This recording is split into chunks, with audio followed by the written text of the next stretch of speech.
ॐ शुक्लाम्बरधरं विष्णुं शशिवर्णं चतुर्भुजं प्रसन्नवदनं ध्यायेत् सर्वविघ्नोपशान्तये अगजा आननपद्मार्कं गजाननमहर्निशम् अनेकदं तं भक्तानाम् एकदन्तमुपास्महे एकदन्तमुपास्महे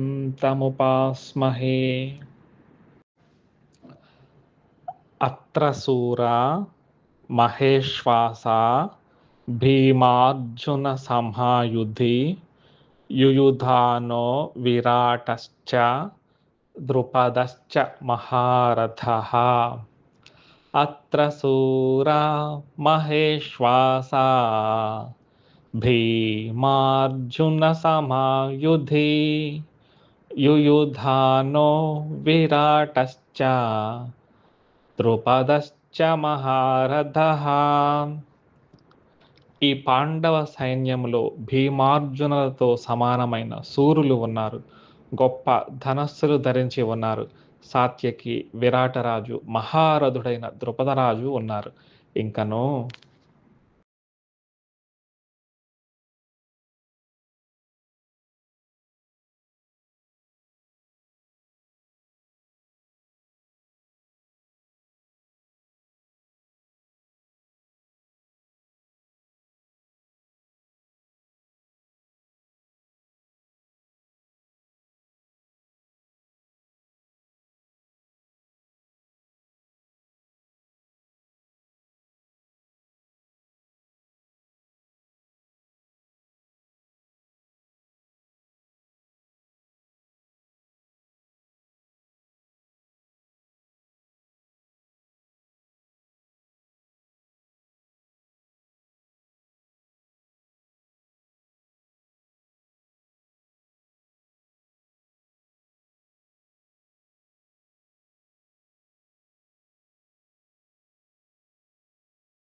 ఓం శ్రీ గురుభ్యో నమ.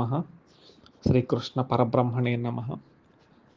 1వ అధ్యాయము 4వ శ్లోకాన్ని పరిశీలించినట్లయితే, అత్ర సూరా మహేశ్వాస భీమార్జున సమాయుధి యుయుధానో విరాటశ్చ ద్రుపదశ్చ మహారథః.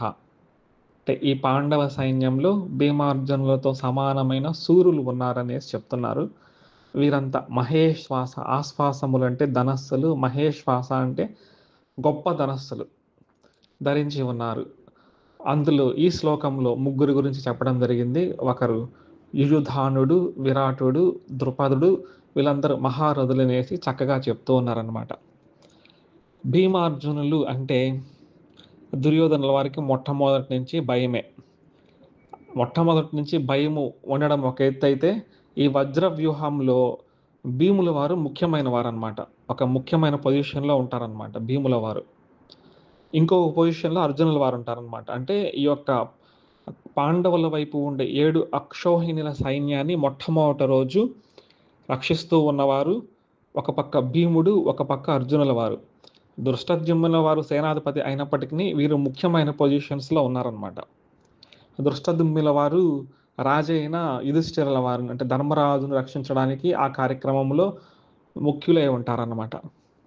ఇందులో యుధానో విరాటశ్చ ద్రుపదశ్చ మహారథః అని చెప్పబడింది అనమాట. మహారథులు అంటే ఏం చెప్తారంటే 2 లక్షణాలు చెప్తారు. ఆత్మానం సారథిం చ అశ్వాన్ రక్షన్ అక్షతమాయుధై యో యుధ్యత్వ ఇతైర్వీర్యై స మహారథ ఉచ్యతే అని చెప్తూ ఉంటారు. అంటే తనను తాను రక్షించుకుంటూ తన సారథిని కూడా రక్షిస్తూ ఉంటారు. అలాగే గుర్రాలను రక్షిస్తూ ఉంటారనమాట. తనను తాను రక్షించుకుంటూ శత్రువులు ఎవరైతే ఉంటారో వారిలో 10,000 సూర్యులతో యుద్ధం చేస్తారనమాట. ఈ మహారథుడు అనే వ్యక్తి తనను తాను రక్షించుకుంటూ తన గుర్రాలకి ఏమీ కాకుండా, తన సారథికి ఏం కాకుండా, ఆయుధాలు వాళ్ళని ఎటువంటి బాధ కలిగించకుండా 10,000 సూర్యులతో యుద్ధం చేసేవాడిని మహారథి అనేసి అంటారనమాట. ఇంకొక శ్లోకం కూడా చెప్తూ ఉంటాడు.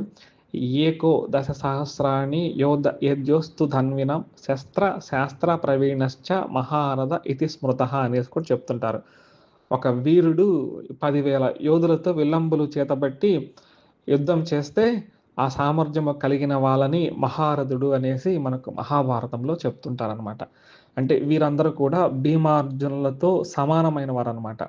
చిన్నప్పటి నుంచి ఈ భీమార్జునులు అంటే ఎలాగో భయము. అనేక సందర్భాలలో భీముల వారు శపథం చేస్తున్నారు. దుర్యోధనుల వారు చిన్నప్పటి నుంచి భీముల వారిని ఎంత హింస పెట్టినా, చంపాలని ప్రయత్నించినా, విషం పెట్టి చంపాలని చూసినా, ఆ నీళ్లలో వేయాలని చూసినా, లక్క ఇంటిలో దగ్ధం చేయాలని చూసినా వీరంతా కూడా చక్కగా ఆ శ్రీకృష్ణ పరమాత్మ దయ వల్ల ఏమీ కాకుండా బయటపడ్డారనమాట. అలాగే ఆ గోగ్రహణం సందర్భంలో అర్జునుల వారు ఒక్కరే ఈ యొక్క కౌరవ సైన్యాన్ని అంతా కూడా ఓడించడం జరుగుతుందన్నమాట. అలాగే ఈ ఘోషయాత్ర సందర్భంలో గంధర్వుడు చిత్రరథుడు ఈ దుర్యోధనుని పట్టుకుంటే అప్పుడు కూడా అర్జునుల వారు రావడము, ఇదంతా రక్షించడం జరుగుతూ ఉంటుందన్నమాట. అంటే ఈ విధంగా భీమార్జునులు అంటే నిద్రలో కూడా కలవరిస్తూ ఉంటాడనమాట.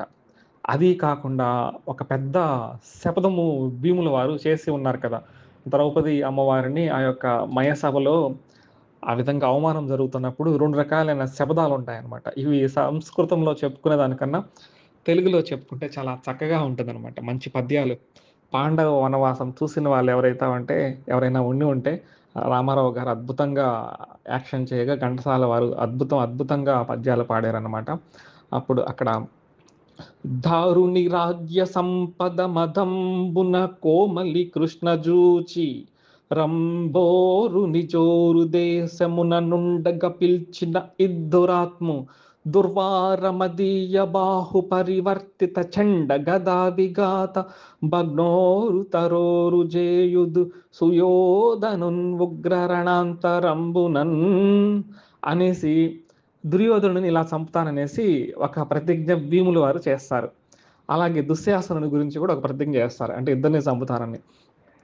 కురు వృద్ధ బాంధవులనే కుల్సుచుండన్ మదోద్ధరుడై ద్రౌపది నిట్లు చేసిన కలున్ దుశ్శాసనున్ లోకభీకర లీలన్ వదియించి తద్విపుల వక్షస్థైల భక్తౌగ నిర్గరి ముర్వీపతి చూచుచుండన్ అని నాస్వాదింతునుగ్రాకృతిన్ అని భయంకరమైన శపథాలు భీములు వారు చేస్తుంటారనమాట.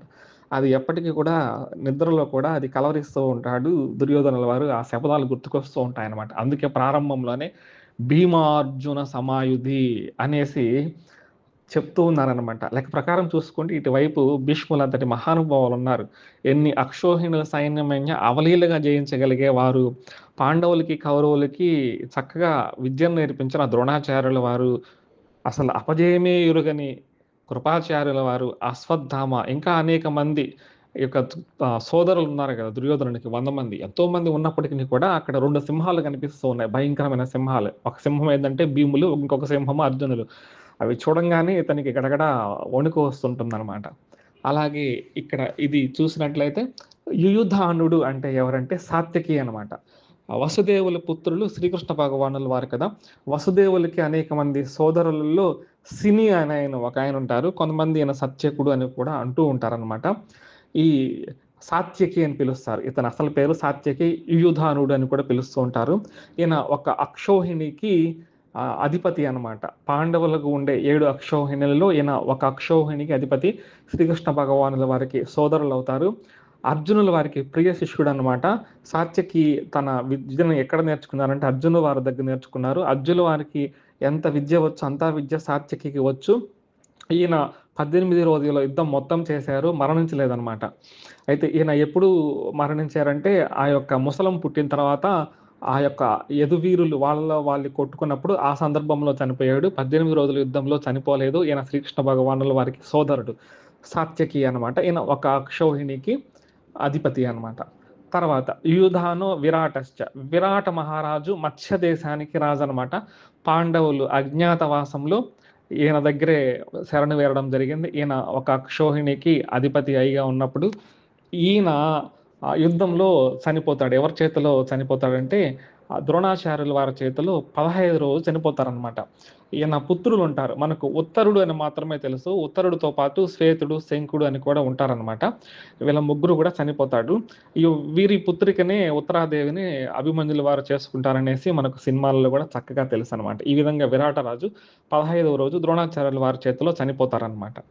తర్వాత వచ్చిన వారు ఎవరంటే ద్రుపదుడు. ఈయన తండ్రి పేరు వృషత్ అని అంటూ ఉంటారు. ఈయన భరద్వాజ ఆశ్రమంలో భరద్వాజ పుత్రుడైన ద్రోణాచార్యుడితో కలిపి ఇద్దరు విద్య నేర్చుకుంటూ ఉంటారు. ఆ సందర్భంలో ద్రుపద మహారాజు ప్రామిస్ చేస్తారు, నీకు ఎప్పుడన్నా కష్టం వస్తే నా దగ్గరికి రా అంటే. ఒకానొక సందర్భంలో ద్రోణాచార్యుల వారికి నిజంగానే కష్టం వచ్చినప్పుడు ఆయన దగ్గరికి వెళ్ళినప్పుడు ఈ పేదవాడు నా స్నేహితుడు అని చెప్పుకోవడానికి ఆయన చాలా ఇబ్బంది పడతాడు. ద్రుపదుడు అవమానం చేసి పంపిస్తాడనమాట.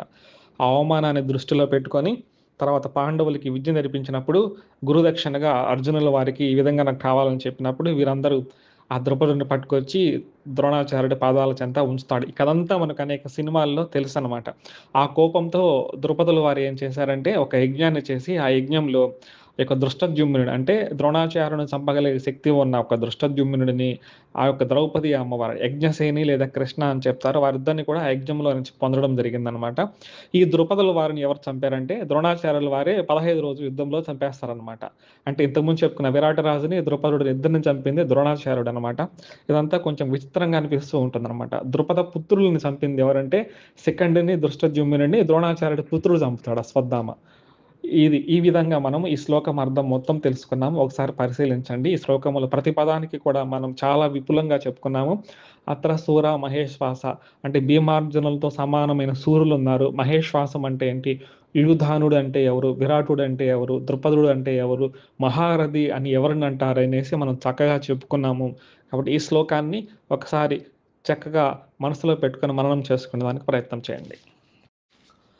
దృష్టకేతుశ్చేకితానః కాశీరాజశ్చ వీర్యవాన్ పురుజిత్ కుంతిభోజశ్చ శైబ్యశ్చ నరపుంగవః. దృష్టకేతుశ్చేకితానః కాశీరాజశ్చ వీర్యవాన్ పురుజిత్ కుంతిభోజశ్చ శైబ్యశ్చ నరపుంగవః. 5వ శ్లోకం భావం పరిశీలించినట్లయితే దృష్టకేతు చేకితాన కాశీ రాజశ్చ వీర్యవాన్ పురుజిత్ కుంతిభోజశ్చ సైభ్యశ్చ నరపుంగవ. ఇందులో దృష్టకేతువు తెలుసుకోవాలంటే చేది దేశపు రాజు, శిశుపాలుని కుమారుడు. శిశుపాలుడు గురించి మనకు తెలుసు అనమాట. శిశుపాలుడు ఎవరంటే పాండవుల తల్లి అయిన కుంతీదేవి గారు ఉంటారు, వారి చెల్లెలు సాత్వతి అని ఉంటుంది, వారి కుమారుడే ఈ శిశుపాలుడు. రాజసూయ యాగం జరిగేటప్పుడు ఈ రాజసూయ యాగంలో శ్రీకృష్ణ భగవానుల వారి నింద చేయడం ద్వారా, ఆ నింద వల్ల ఆ 100 తప్పులు క్షమించబడడం ద్వారా, 100 తప్పులు అయిపోవడం ద్వారా శ్రీకృష్ణ భగవానుల వారు తన యొక్క సుదర్శన చక్రంతో శిశుపాలుని శిరస్సు ఖండన చేయడం మనం మహాభారతంలో అనేక సినిమాలలో కూడా చూస్తాం అన్నమాట. ఈ శిశుపాలుని యొక్క కుమారుడే దృష్టకేతువు. ఇతను ఒక అక్షౌహిణికి హెడ్ అనమాట, సైన్యాధిపతి. వీరిని ద్రోణాచార్యుల వారు సంహరించినట్టు మనకు యుద్ధంలో, మహాభారత యుద్ధంలో తెలుస్తూ ఉంటుందన్నమాట. అలాగే చేకితానుడు, యాదవులలో ముఖ్యమైన వాళ్ళు యదువులు, వృష్టి, భోజకులు, అంధకులు అనేసి 4 వంశాల వారు ముఖ్యులన్నమాట.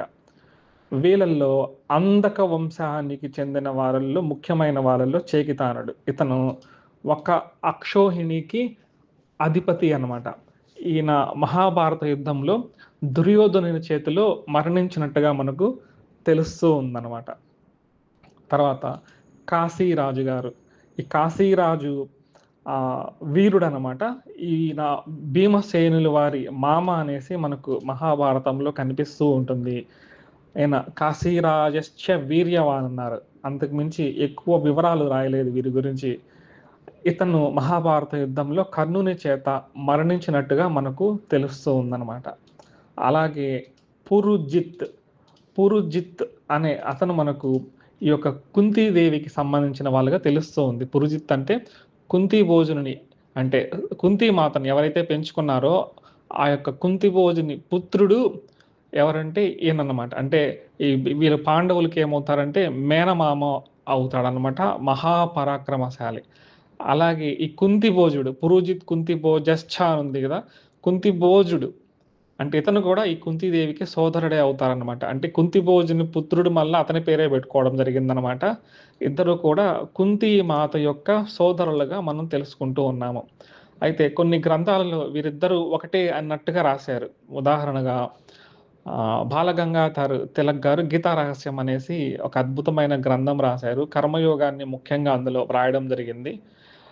అక్కడ వారు ఏం రాశారంటే వీరిద్దరు వేరు వేరు కాదు, ఒక్కటే అన్నట్టుగా రాశారనమాట. కానీ మనకు మహాభారతంలో కర్ణ పర్వంలో ఒకటి జరుగుతూ ఉంటుంది, మనకు ఒకటి కనిపిస్తూ ఉంటుందన్నమాట. కృత్వాన సుకరం కర్మ గతావైవ స్వతక్షం పురుజిత్ కుంతిభోజశ్చ మతులో సవ్యసాచిన శృంగామ నిర్జితాన్ లోకాన్ గమిత్రో ద్రోణ సాయకై అని ఉంటుందన్నమాట. ఇందులో గుర్తుపెట్టుకోవాల్సింది 2 పదాలు, పురుజిత్తు కుంతిభోజశ్చ. అంటే ఇద్దరుగా మనకు కర్ణ పర్వంలో చూపిస్తూ ఉన్నారనమాట. మాతులౌ సవ్యసాచిన అంటే అర్జునుల వారికి మానమలు అవుతారు, మేనమామలు అవుతారంటే మేనమామ ఎవరు అవుతారు? కుంతి మాతకి సోదరులు అయి ఉంటేనే కదా మేనమామలు అవుతారు. సంగ్రామ నిర్జితాన్ లోకాన్ గమితో ద్రోణ సాయకై అంటే ద్రోణ సాయకై అంటే మహాభారత యుద్ధంలో వీరిద్దరిని కూడా ద్రోణులు చేత చంపబడ్డారు అనేసి మనకు తెలుస్తుందన్నమాట. అంటే ఈ పురుజిత్తు కుంతి భోజులు ఎవరైతే ఉన్నారో వీరు కుంతి మాత యొక్క సోదరులు అనమాట.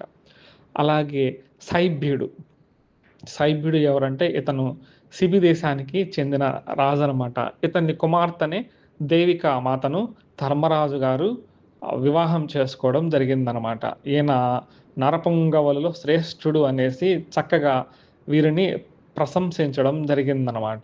ఈ దేవిక అనే ఆమెని ధర్మరాజు గారు పెళ్లి చేసుకున్నారనమాట.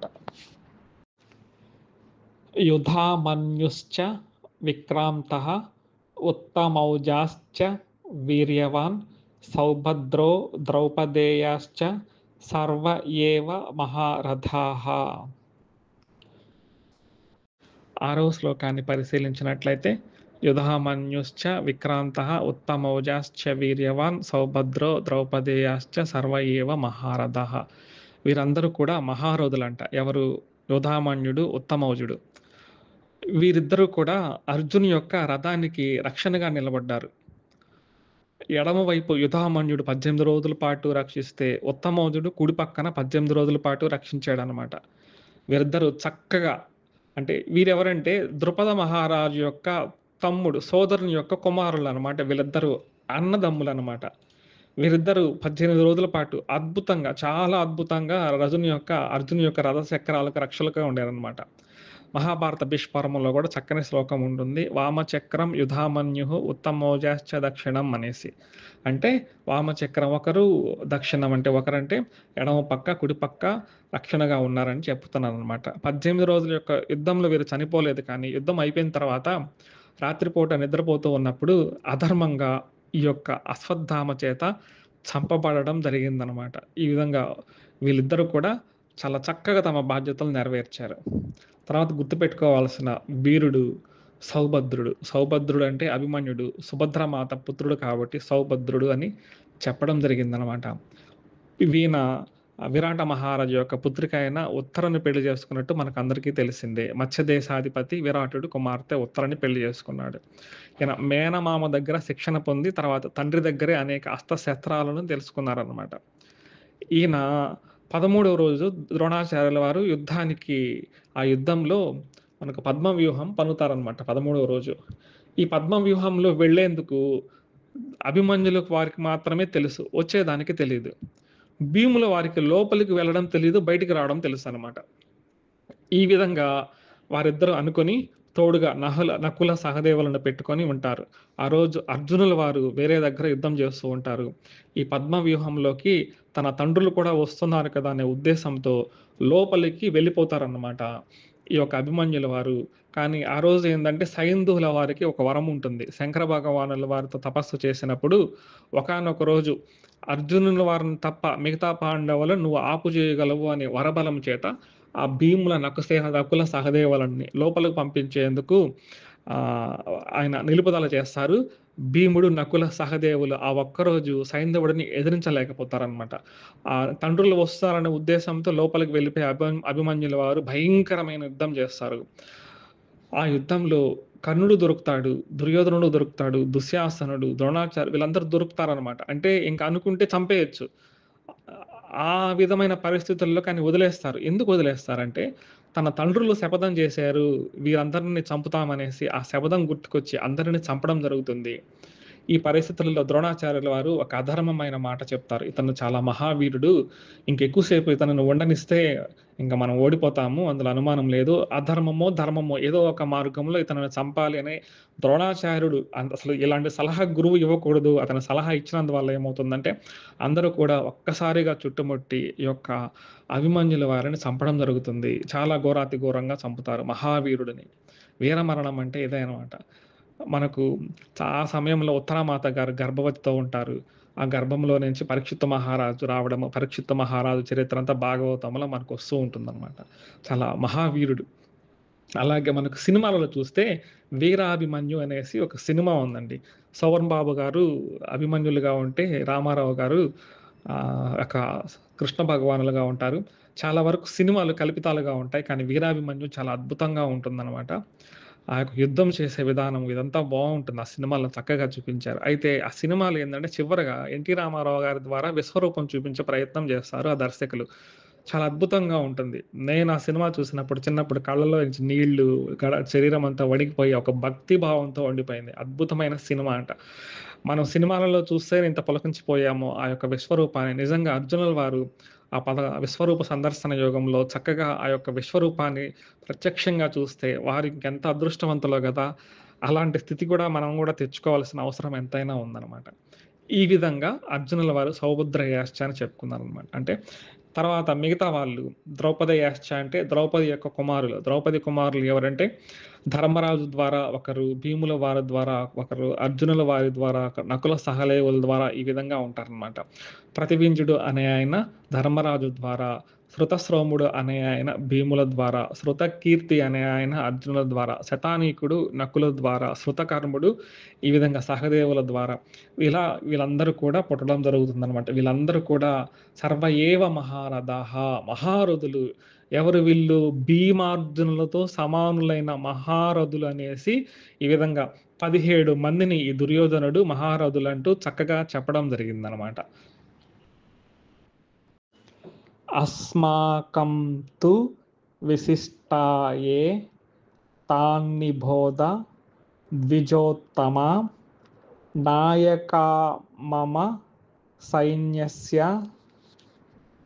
సంజ్ఞార్థం తాన్ బ్రవీమితే. ఈ సంజ్ఞార్థం చదువుకునేటప్పుడు సంజ్ఞార్థం అని కాకుండా సంజ్ఞార్థం కొంచెం అలా గ్యాప్ ఇవ్వాలన్నమాట. ఒక గుటకం మింగినప్పుడు కొంచెం గ్యాప్ ఇస్తే ఎలా వస్తుందో ఆ విధంగా సంజ్ఞార్థం, అలా స్పీడ్లో సంజ్ఞార్థం అలా కొంచెం గ్యాప్ వచ్చినట్టుగా అనిపించాలి. అస్మాకం తు విశిష్టాయే తాన్ని బోధ ద్విజోత్తమ నాయక మమ సైన్యస్య సంజ్ఞార్థం తాన్ బ్రవీమితే. అస్మాకం తు విశిష్టాయే తాన్ని బోధ ద్విజోత్తమ నాయక మమ సైన్యస్య సంజ్ఞార్థం తాన్ బ్రవీమితే. అస్మాకం తు విశిష్టాయే తాన్ని బోధ ద్విజోత్తమ నాయక మమ సైన్యస్య సంజ్ఞార్థం తాన్ బ్రవీమితే. ఓ బ్రాహ్మణోత్తమ, మన పక్షంలో గొప్పవాళ్ళు సేనానాయకులు ఎవరో మీకు తెలియాలని చెప్తున్నాను. వారిని కూడా గమనించగలరు. హరే కృష్ణ.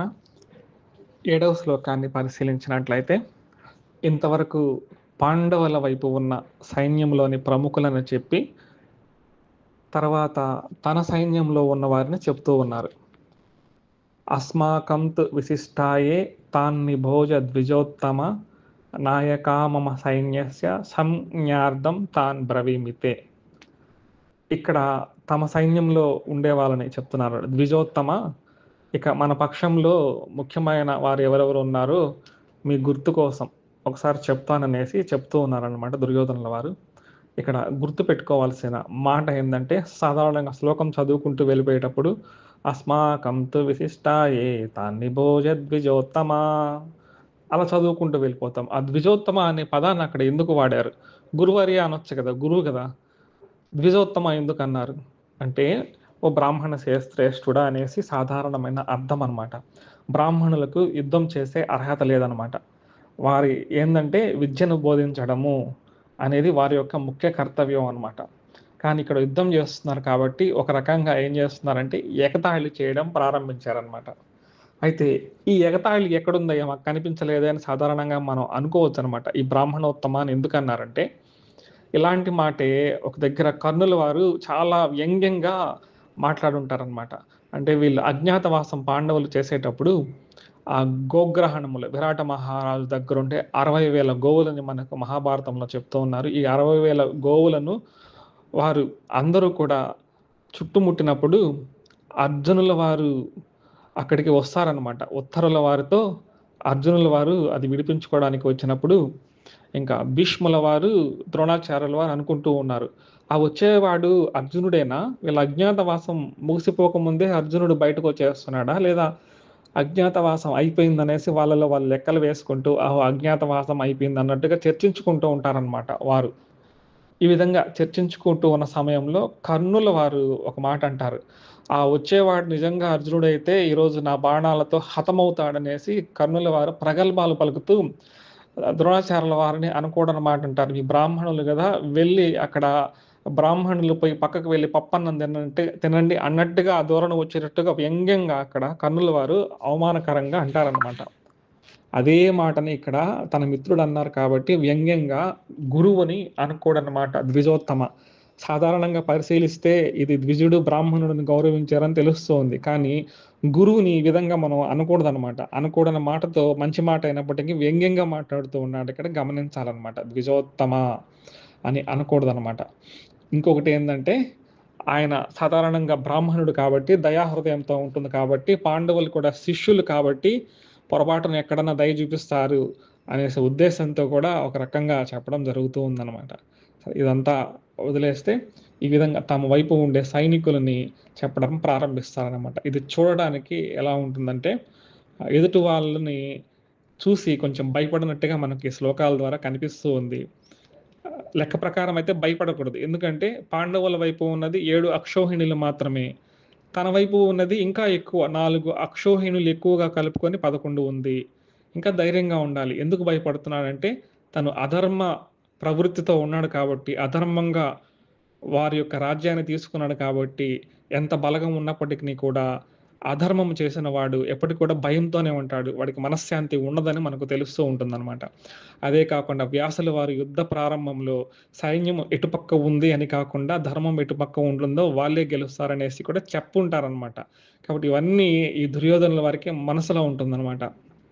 అలాగే ఇప్పుడు తన సైన్యం ఎందుకు చెప్పుకుంటున్నాడంటే, ఇప్పుడు అటుపక్క చూసినప్పుడు కొంచెం భయపడినాడనమాట. కొంతమంది చీకట్లో భయపడినప్పుడు ఏం జేస్తారంటే, తమ భుజాలను తాము తట్టుకుంటారనమాట. ఇది మనకు తెలుసు. సడెన్‌గా ఇంట్లో గూడా ఏదన్నా ఉలిక్కి పడితే ఏం జేస్తారంటే, తల్లులుగా ఉండేవాళ్ళు, తండ్రులుగా ఉండేవాళ్ళు పిల్లల్ని ఏం జేస్తారంటే, భుజం మీద అలా చరచడమో, కొంచెం సముదాయించడమో చేస్తారు. ఆ విధంగా ఈ పరిస్థితి ఎలా ఉంటుందంటే, దుర్యోధనుల వారు అటు పక్క చూసి భయపడి వణికిపోయి ఆహ్, తన భుజాలను తాను తట్టుకుంటున్నారు. ఈ తట్టుకోవడంలో లెక్క ప్రకారం తన 11 అక్షౌహిణుల వీరులు ఇంకా ఎక్కువ మంది ఉండాలి గదా! ఎక్కువ మంది లేకుండా కొంతమందిని మాత్రమే జెప్తారు. తడబాటుతో కొంతమంది గుర్తుకొస్తారనమాట. ఆ సమయంలో పలకకూడని మాటలు గూడా తర్వాత శ్లోకాల్లో పలుకుతారనమాట. ఈ విధంగా మనం ఈ శ్లోకం ద్వారా గుర్తుపెట్టుకోవాల్సిన అవసరం ఏందంటే మరొక్కసారి గురువులను గౌరవించాలి. గురువులను ఎప్పుడైతే మనము అవమానకరంగా మాట్లాడతామో అక్కడే మన పతనం మొదలవుతుందని గుర్తుపెట్టుకోవాలనమాట. ఓం శ్రీ గురుభ్యో నమః. శ్రీకృష్ణ పరబ్రహ్మణే నమః. భవాన్ భీష్మశ్చ కర్ణశ్చ కృపశ్చ సమితిం జయః అశ్వత్థామా వికర్ణశ్చ సౌమదత్తిస్తథైవ చ. సౌమదత్తిః తథైవ చ అని విడదీసి చదువుకోవచ్చు. సౌమదత్తిః తథైవ చ కలిపితే సౌమదత్తిస్తథైవ చ. భవాన్ భీష్మశ్చ కర్ణశ్చ కృపశ్చ సమితిం జయః అశ్వత్థామా వికర్ణశ్చ సౌమదత్తిస్తథైవ చ. భవాన్ భీష్మశ్చ కర్ణశ్చ కృపశ్చ సమితిం జయః అశ్వత్థామా వికర్ణశ్చ సౌమదత్తిస్తథైవ చ. భవాన్ భీష్మశ్చ కర్ణశ్చ కృపశ్చ సమితిం జయః అశ్వత్థామా వికర్ణశ్చ సౌమదత్తిస్తథైవ చ. తమరును భీష్ముడు కర్ణుడు యుద్ధమందు విజయుడగు కృపాచార్యుడు అశ్వత్థామ వికర్ణుడు సోమదత్తుని కుమారుడు భూరిశ్రవుడు మన సేనలో ఉన్నారు. హరే కృష్ణ. 8వ శ్లోకంలో ఇంకా కొంతమంది వీరుల గురించి చెప్పుకుందాము. కృపశ్చ సమితిం జయః. కృపాచార్యుల వారు గౌతమ వంశంలో శరద్వంతుడు అనే ఆయన కుమారుడు. కొన్ని కారణాల వల్ల ఈ కృపాచార్యుల వారు వీరి సోదరి కృపిని అడవిలో వదిలేస్తారనమాట.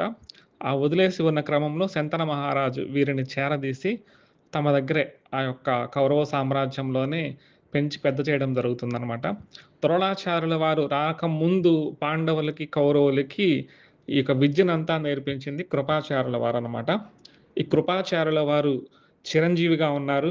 మహాభారత యుద్ధంలో చనిపోలేదు. కలియుగంలో ఇప్పటికి కూడా బ్రతికే ఉన్నారన్నమాట కృపాచార్యుల వారు. ఇందులో కృపశ్చ సమితింజయః అనుంది. సమితింజయః అంటే ఈయన యుద్ధానికి వెళితే ఎప్పుడు కూడా ఓటమి అనేది ఉండదనమాట. అంత గొప్ప వీరుడు అనేసి ఇక్కడ చెప్తూ ఉన్నారు. కానీ పరిశీలించి చూస్తే 2 సందర్భాల్లో ఓడిపోయినట్టుగా మనకు కనిపిస్తూ ఉంటుంది. విరాట పర్వంలో పాండవుల అజ్ఞాతవాసము పూర్తి అయినప్పుడు ఇంకా చివరి దశలో ఉన్నప్పుడు అక్కడ ఉత్తర గోగ్రహణం అంటారు. అంటే ఆ యొక్క రాజ్యానికి ఉత్తరం వైపున గోవుల మందలుంటాయి. మనకు 60,000 గోవులు అన్నట్టుగా అక్కడ కనిపిస్తూ ఉంటుంది మహాభారతంలో. దీన్ని ఆ యొక్క కౌరవ వీరులు అందరూ కూడా వచ్చి పట్టుకుపోతారనమాట. వీళ్ళ యొక్క అజ్ఞాతవాసాన్ని భంగం చేయడానికి. అలా పట్టుకుపోయిన సందర్భంలో అర్జునుల వారు ఒక్కరే వచ్చి ఈ యొక్క మహావీరులందరినీ కూడా ఓడించడం జరుగుతుందనమాట. ఆ సందర్భంలో కృపాచార్యులు వారు కూడా ఓడిపోతారు అర్జునుల వారి చేతులలో. ఇక్కడ ఒక సందర్భం కనిపిస్తూ ఉంటుంది. ఇంకొక సందర్భం ఏందంటే అర్జునుల వారు శపథం చేస్తారనమాట. ఎందుకంటే ఈ సైంధవుడు పాండవులను నిలువరించడం ద్వారా అభిమన్యుడు చనిపోతాడు కదా! ఈ సైంధవుడిని నేను చంపుతాను సూర్యాస్తమయం లోపల, లేకపోతే నా శిరశ్ఛేదనం చేసుకుంటాననేసి అర్జునుల వారు శపథం చేసిన క్రమంలో ఈ కౌరవ సైన్యం అంతా కూడా సైంధవుడిని రక్షించే క్రమంలో ఉంటారనమాట. ఆ సందర్భంలో యుద్ధం జరుగుతుందనమాట. ఆ యుద్ధంలో కృపాచార్యుల వారు కూడా ఈ సైంధవులకు అడ్డంగా ఉంటారు. చాలామంది ఉంటారు వీరులంతా కూడా. వారిలో ఒకరు ఈ కృపాచార్యుల వారనమాట. అప్పుడు కూడా ఈ కృపాచార్యుల వారిని ఓడిస్తారనమాట. ఓడించి సైంధవుడిని చంపేస్తారనమాట. అది కృష్ణమాయ ద్వారా ఎలా జరిగిందనేసి అది వేరే కథ. మనం సినిమాలలో కూడా చూసాము అదేం జరిగిందనేసి. మొత్తానికి 2 సందర్భాలలో అర్జునుల వారి చేతిలో ఈ కృపాచార్యుల వారు చనిపోవడం జరిగిందనమాట. విచిత్రం ఏంటంటే ఈ కృపాచార్యుల వారి తర్వాత ఈ కౌరవ పాండవులు అంతా అయిపోయిన తర్వాత వీరి పుత్రులు ఉంటారు. అభిమన్యుడి పుత్రుడు ఉంటాడు కదా పరీక్షిత్తు. ఈ పరీక్షిత్తుకు కూడా మరలా ఈ కృపాచార్యుల వారి ధనుర్విద్య నేర్పిస్తారనమాట. కొంచెం విచిత్రంగా ఉంటుందన్నమాట.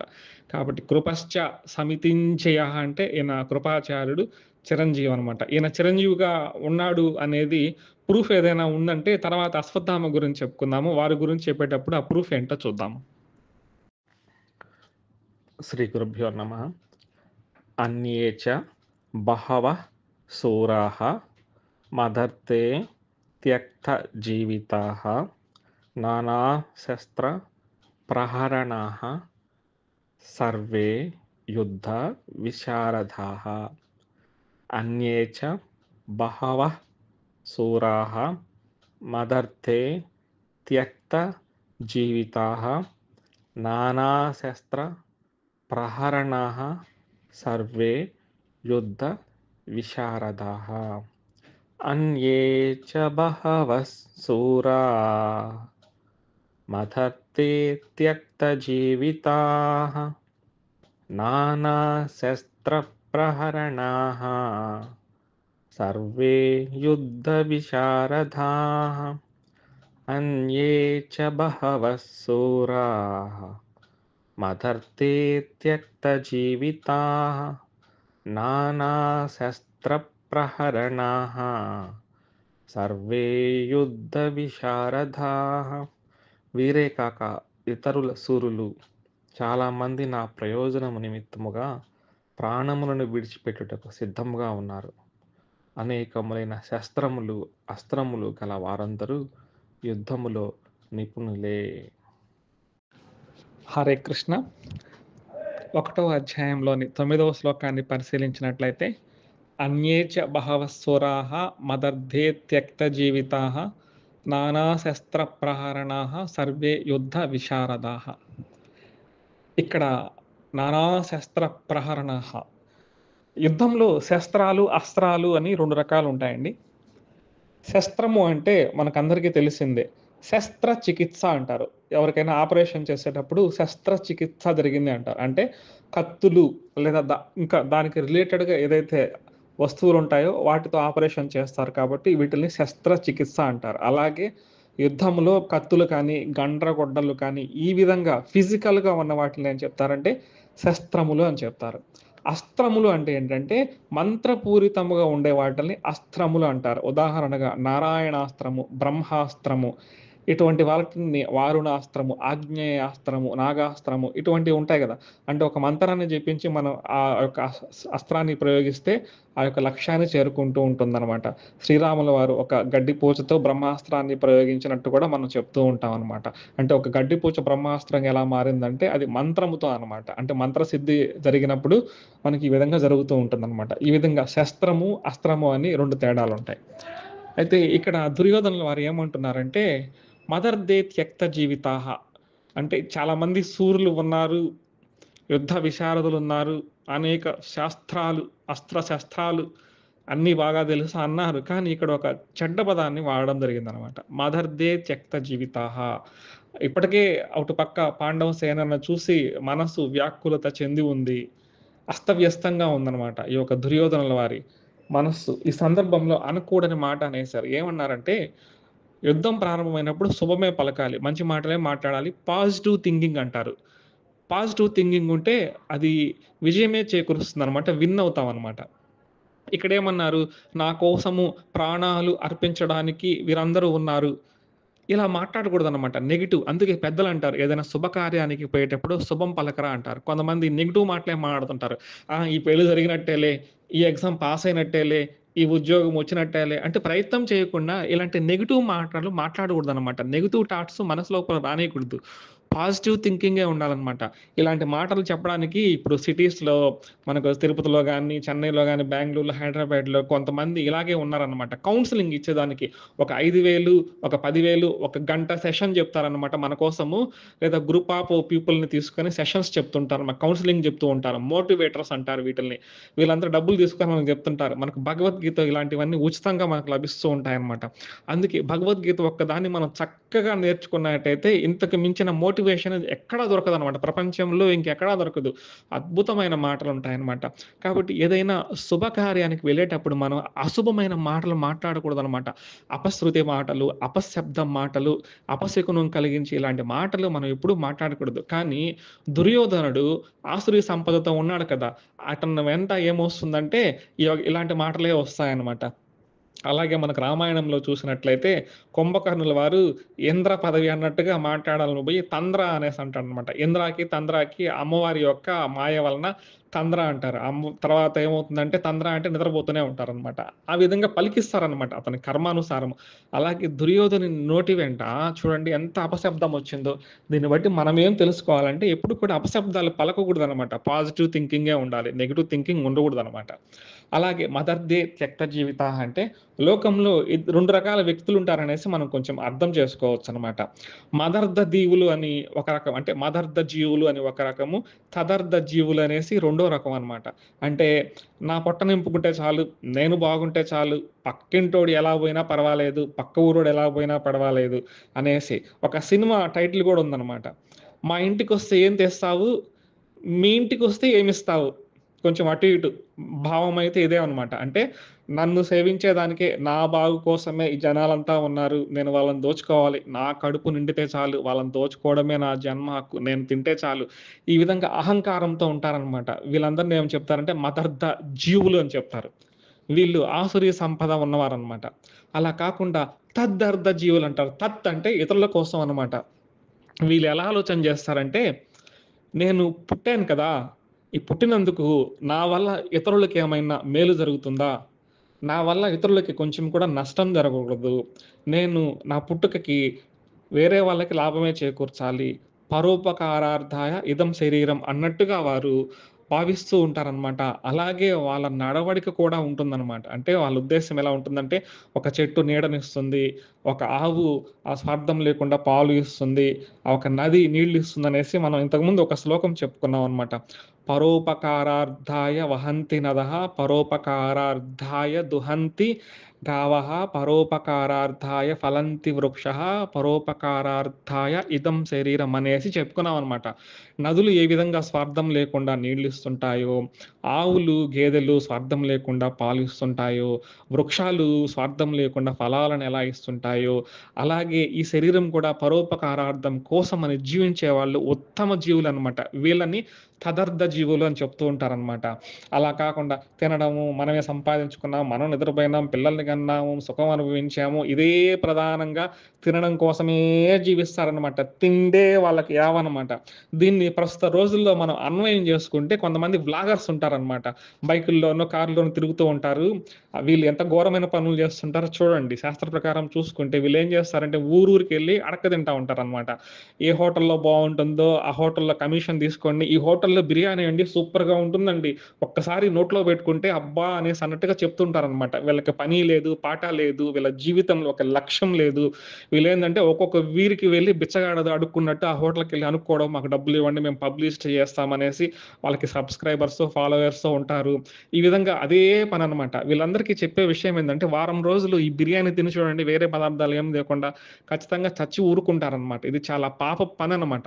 ఇలాంటి పనులు చేయకూడదనమాట. వాళ్ళేందంటే తాము తిని చెడిపోయిందే కాక సమాజాన్ని గూడా చెడిపేస్తూ ఉంటారనమాట. సమాజంలో ఒక రాంగ్ మెసేజ్ ఏమిస్తుంటారంటే మీరు తినండి అంతవరకే ఇంకేం లేదు. ఇదే జీవితం అన్నట్టుగా ఉంటారు. భోగజీవులనమాట వీరు. చివరికి వీరి జీవితం ఎలా ఉంటుందంటే రోగగ్రస్తమై ఉంటుంది. అసురీ జీవితము చాలా ఘోరంగా ఉంటుందనమాట. ఇలాంటి వాళ్ళ ఎండింగ్ అనమాట. అలాగే తదర్థ జీవులు ఉంటారు కదా! ఉత్తములు. వీరి జీవితం ఎలా ఉంటుందంటే దైవీ సంపద చెప్పుకున్నట్టు ఉత్తమమైన మోక్షానికి పోతూ ఉంటారనమాట. ఈ జాగ్రత్తలు మనం జాగ్రత్తగా భగవద్గీతలో ఏ శ్లోకంలో ఏ పదం ఎందుకు ఉపయోగించారా? ఇది మన జీవితానికి ఎలా అన్వయం చేసుకోవాలని చూసుకోవాలి. అలాగే మదర్‌దై అని చెప్పడంలో దుర్యోధనుల వారికి చాలా అహంకారం ఉన్నట్టుగా కనిపిస్తుంది కదా! అయితే అందరూ కూడా ఈయన కోసం ఏదో ప్రేమ మీద వచ్చేసి దుర్యోధనుల వారు అబ్బా! గొప్పవారు ఈయనకు ప్రాణం ఇచ్చేద్దామని రాలేదనమాట. వారిలో ద్రోణాచార్యుల వంటి వారు, అశ్వత్థామ వంటి వారున్నారు. వాళ్ళ దగ్గర ఉప్పు తిన్నందుకు వారికి రుణం తీర్చుకోవడానికి కొంతమంది వచ్చుంటారు. కొంతమంది పాండవుల మీద ద్వేషంతో కొంతమందున్నారు. కొంతమంది శ్రీకృష్ణ భగవానుల వారి మీద కూడా ద్వేషంతో ఉన్నారనమాట. కొంతమంది ఇలా మోసానికి గురయ్యి, కొంతమంది భయంతో ఎందుకంటే ఈ యొక్క హస్తినాపురం రాజ్యం మొత్తం ఈ యొక్క దుర్యోధనుడి చేతుల్లో ఉంది గదా! భయంతో వచ్చిన వాళ్ళున్నారే గానీ ఆయన మీద ఏదో ప్రేమతో వచ్చేసి ఆయన కోసం ప్రాణాలు ఇచ్చేద్దామని రాలేదనమాట. ఇక్కడ ఒక చెడ్డ మాటను చూసినట్లయితే దుర్యోధనుడు దుష్టుడు కాబట్టి వీళ్ళందరూ బతుకు నా కోసమే అన్నాడు. కానీ ఉత్తముడి యొక్క మాట ఎలా ఉంటుందంటే, ఉత్తముడి మాట ఎలా ఉంటుందంటే, మనకు రాబోయే రోజుల్లో వస్తుంది. ఒకటో అధ్యాయంలో 32, 33 శ్లోకాలు చూడండి. అర్జునుల వారు దైవాసుర సంపద్ విభాగ యోగంలో చెప్పినట్టుగా దైవ సంపద కలిగి ఉన్నారు కాబట్టి, నకాంక్షే విజయం కృష్ణ నచరాజ్యం సుఖాని చ కిం నో రాజ్యేన గోవింద కిం భోగే జీవితేన వా. ఏషామర్దే కాంక్షితం నో రాజ్యం భోగా సుఖాని చ త ఇమేవ స్థితా యుద్ధే ప్రాణం త్యక్త్వా ధనాని చ. ఏమంటున్నారంటే ఇక్కడ అర్జునుల వారు కృష్ణ నాకు ఈ రాజ్యం వద్దు, ఈ లోకం వద్దు, నాకు స్వర్గలోకం ఎటువంటి సుఖాలు వద్దు. ఈ యుద్ధం వలన ఏమవుతుందంటే చాలామంది జీవితాలను నేను చంపాల్సొస్తుంది కదా! ఈ ఎవరి కోసమైతే మనం చంపుతున్నాం వీళ్ళంతా మనవాళ్ళే కదా! వీళ్ళని చంపడం పాపం అన్నట్టుగా అక్కడ అర్జునుల వారు చెప్తారు. ఇది ధర్మ విరుద్ధమైనటికి వారి మనస్సు అంత గొప్పగా ఉందన్నమాట. ఏ విధంగా అయితే ఇతరులను రక్షించాలి అనే ఉద్దేశంతో ఉన్నవాడు చివరికి విజయాన్ని అందుకుంటాడు. నా కోసమే అందరూ చనిపోవడానికొచ్చారులే అనే దుష్టబుద్ధి గల దుర్యోధనుడు ఏమైనాడంటే చనిపోయినాడన్నమాట. అలాగే ఈ ముందు తరంలో చూస్తే ధృతరాష్ట్రుడు, పాండురాజు ఉంటారన్నమాట. కౌరవులకు తండ్రి ధృతరాష్ట్రుడు, పాండవులకు తండ్రి పాండురాజు. పాండురాజు అనేక రాజ్యాలను జయించి 100 ఆహ్, 100,000 ఏనుగులతో బంగారాన్ని తరలించారనమాట. అన్న దగ్గర ఇచ్చాడనమాట. అంటే 1,00,000 ఏనుగుల మీద బంగారాన్ని తోలించి ఎవరికిచ్చారు? ధృతరాష్ట్రుల వారికి ఇచ్చారనమాట. అన్న కాబట్టి అన్నను సేవించాలి కాబట్టి స్వార్థం లేకుండా మొత్తం త్యాగం చేస్తాడనమాట. ఎవరైతే త్యాగం చేశారో వారి వంశం మొత్తం నిలబడింది. ఎవరైతే స్వార్థపూరితంగా ఇది నాకే కావాలని ధృతరాష్ట్రుడిలాగా అనుకున్నాడో వాళ్ళ వంశము నిర్వంశం అయిపోయిందనమాట. కాబట్టి భగవద్గీతలో ప్రతి శ్లోకాన్ని మనము చక్కగా అర్థం చేసుకుంటూ ఏది దైవ లక్షణము, ఏది అసుర లక్షణము ఈ శ్లోకాన్ని మన జీవితానికి ఎలా అన్వయింప చేసుకోవాలనేసి చక్కగా చూడాలి. ఇక్కడ ఒక విషయం గూడా నాకు ఈ సందర్భంలో గుర్తొస్తుంటుందనమాట. కువైట్‌లో గూడా ఇండియాలోనే కాదు కువైట్‌లో గూడా ఈ మధ్య కొంతమంది తయారైనారనమాట. ఎక్కడ హోటల్ ఓపెన్ అయితే రిబ్బన్ కటింగ్‌లు చేస్తూ ఉంటారు. ఈ హోటల్‌లో అబ్బా! బిర్యానీ సూపర్‌గా ఉంటుంది. ఈ హోటల్‌లో తినండి అనేసి ప్రచారం చేస్తూ ఉంటారనమాట. అంటే కువైట్‌లో గూడా ఈ దరిద్రం దాపురించిందనమాట. ఈ హోటల్‌ని ఓపెన్ చేయడము. ఇది ఇతరులకి ఎంత చెడు చేస్తుంది అని కాకుండా మనం ఫేమస్ అవ్వాలి. మనం హోటల్ ఓపెన్ చేయాలి. దీని ద్వారా మనకు రూ. 10 డబ్బులు రావాలన్నట్టుగా అసురీ లక్షణాలతో ఉంటారనమాట. ఈ జీవితాలు చివరికి ఏమవుతాయంటే అసురీ లక్షణాలు జీవితాలు ఏ విధంగా ఉన్నాయో మనం రిజల్ట్ చెప్పుకున్నాం అన్నమాట.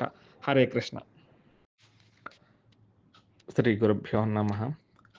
అపర్యాప్తం తదస్మాకం బలం భీష్మాభిరక్షితం పర్యాప్తం త్విదమేతేషాం బలం భీమాభిరక్షితం. అపర్యాప్తం తదస్మాకం బలం భీష్మాభిరక్షితం పర్యాప్తం త్విదమేతేషాం బలం భీమాభిరక్షితం.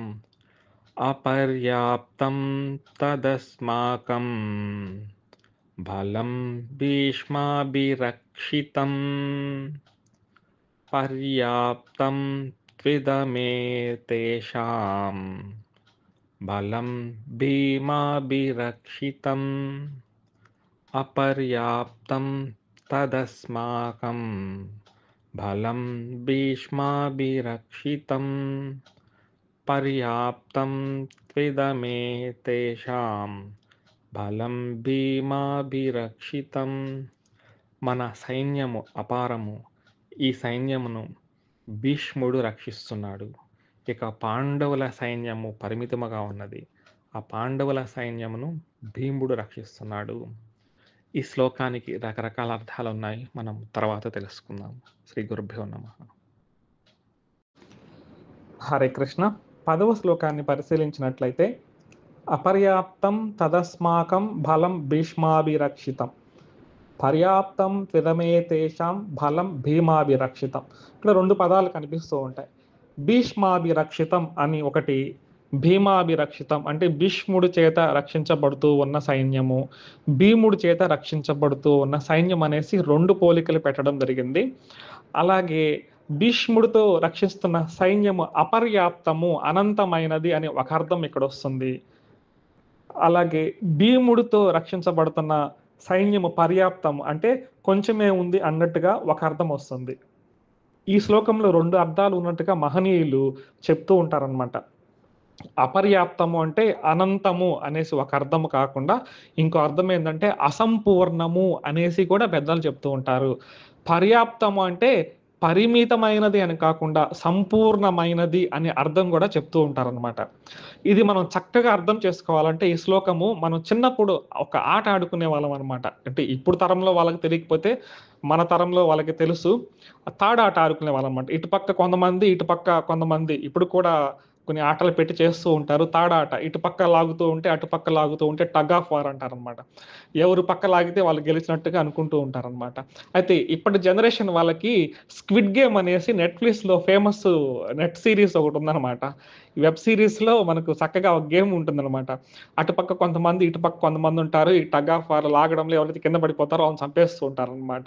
స్క్విడ్ గేమ్ అనేది చాలా ఫేమస్ కూడా అయిందనమాట. అంటే ఈ స్క్విడ్ గేమ్ని అర్థం చేసుకుంటే ఒక పక్క 11 మంది ఉన్నారండి, ఒక పక్క 5 మంది ఉన్నారండి. ఇది అర్థం చేసుకుంటే మనకి ఈ శ్లోకం అర్థమవుతుంది. 11 మంది ఎవరైతే ఉన్నారో వాళ్ళు బక్క చిక్కిన వాళ్ళు అనమాట.